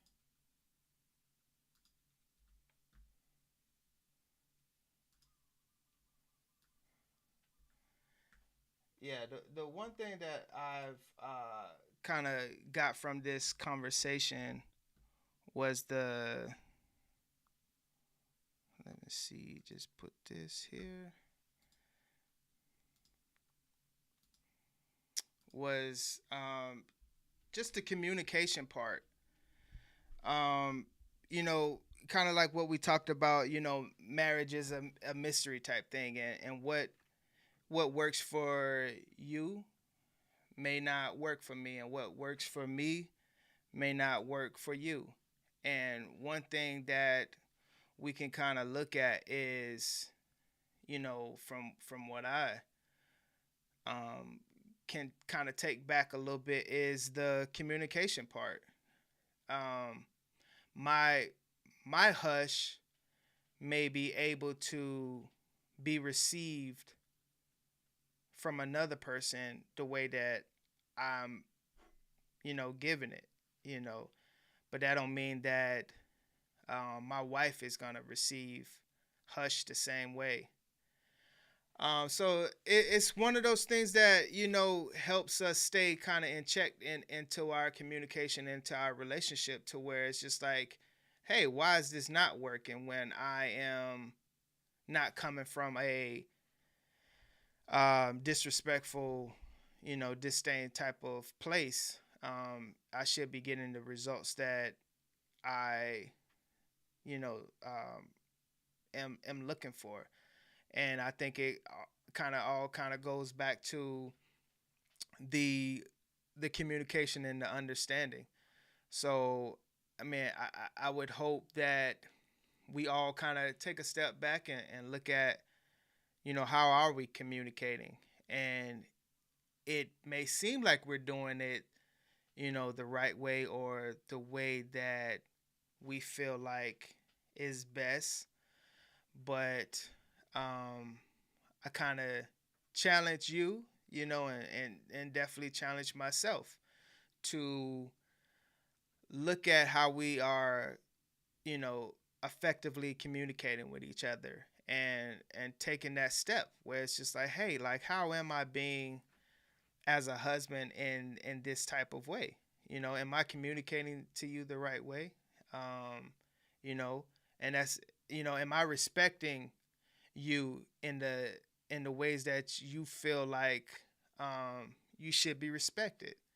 Because I may look at it as like, hey, I'm not telling, you may look at it like, hey, at least I'm not telling you to shut up and you know go you know barking down orders. But if that person is still receiving it as a disrespectful manner, that's something that we should all kind of check our egos at the door and say, like, you know what, okay, I can work on that.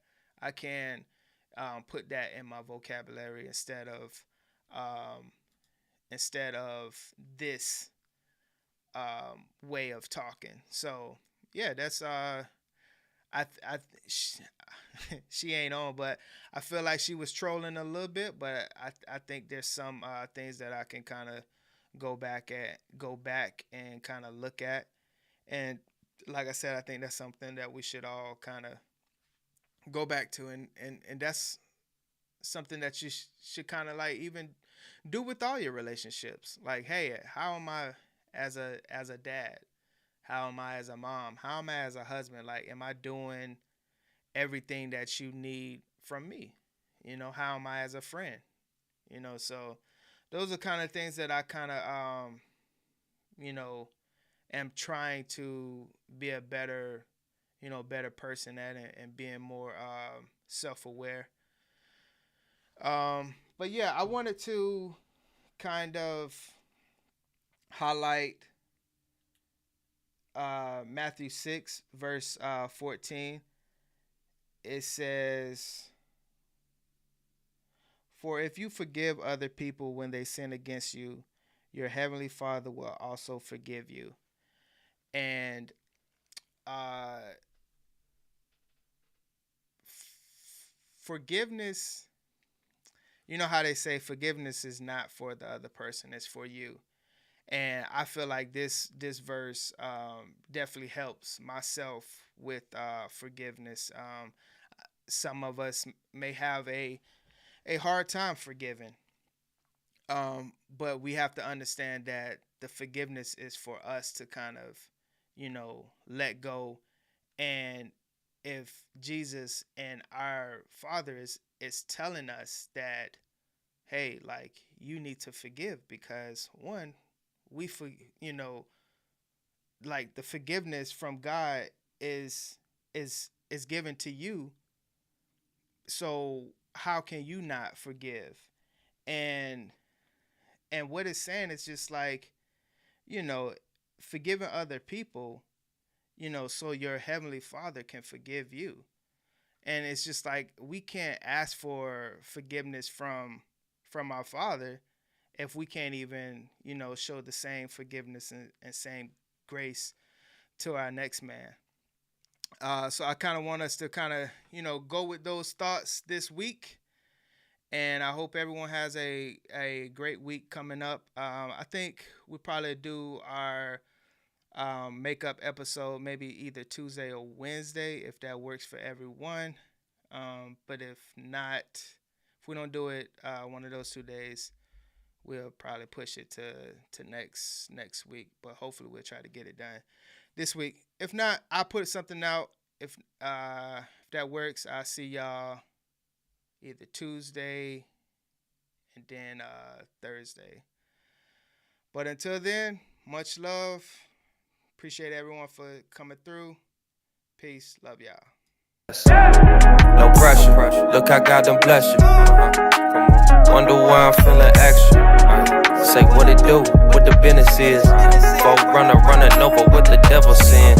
Shoes, pants, chest, shoulders. Get up, off me, don't get closer. It ain't over, till it's over.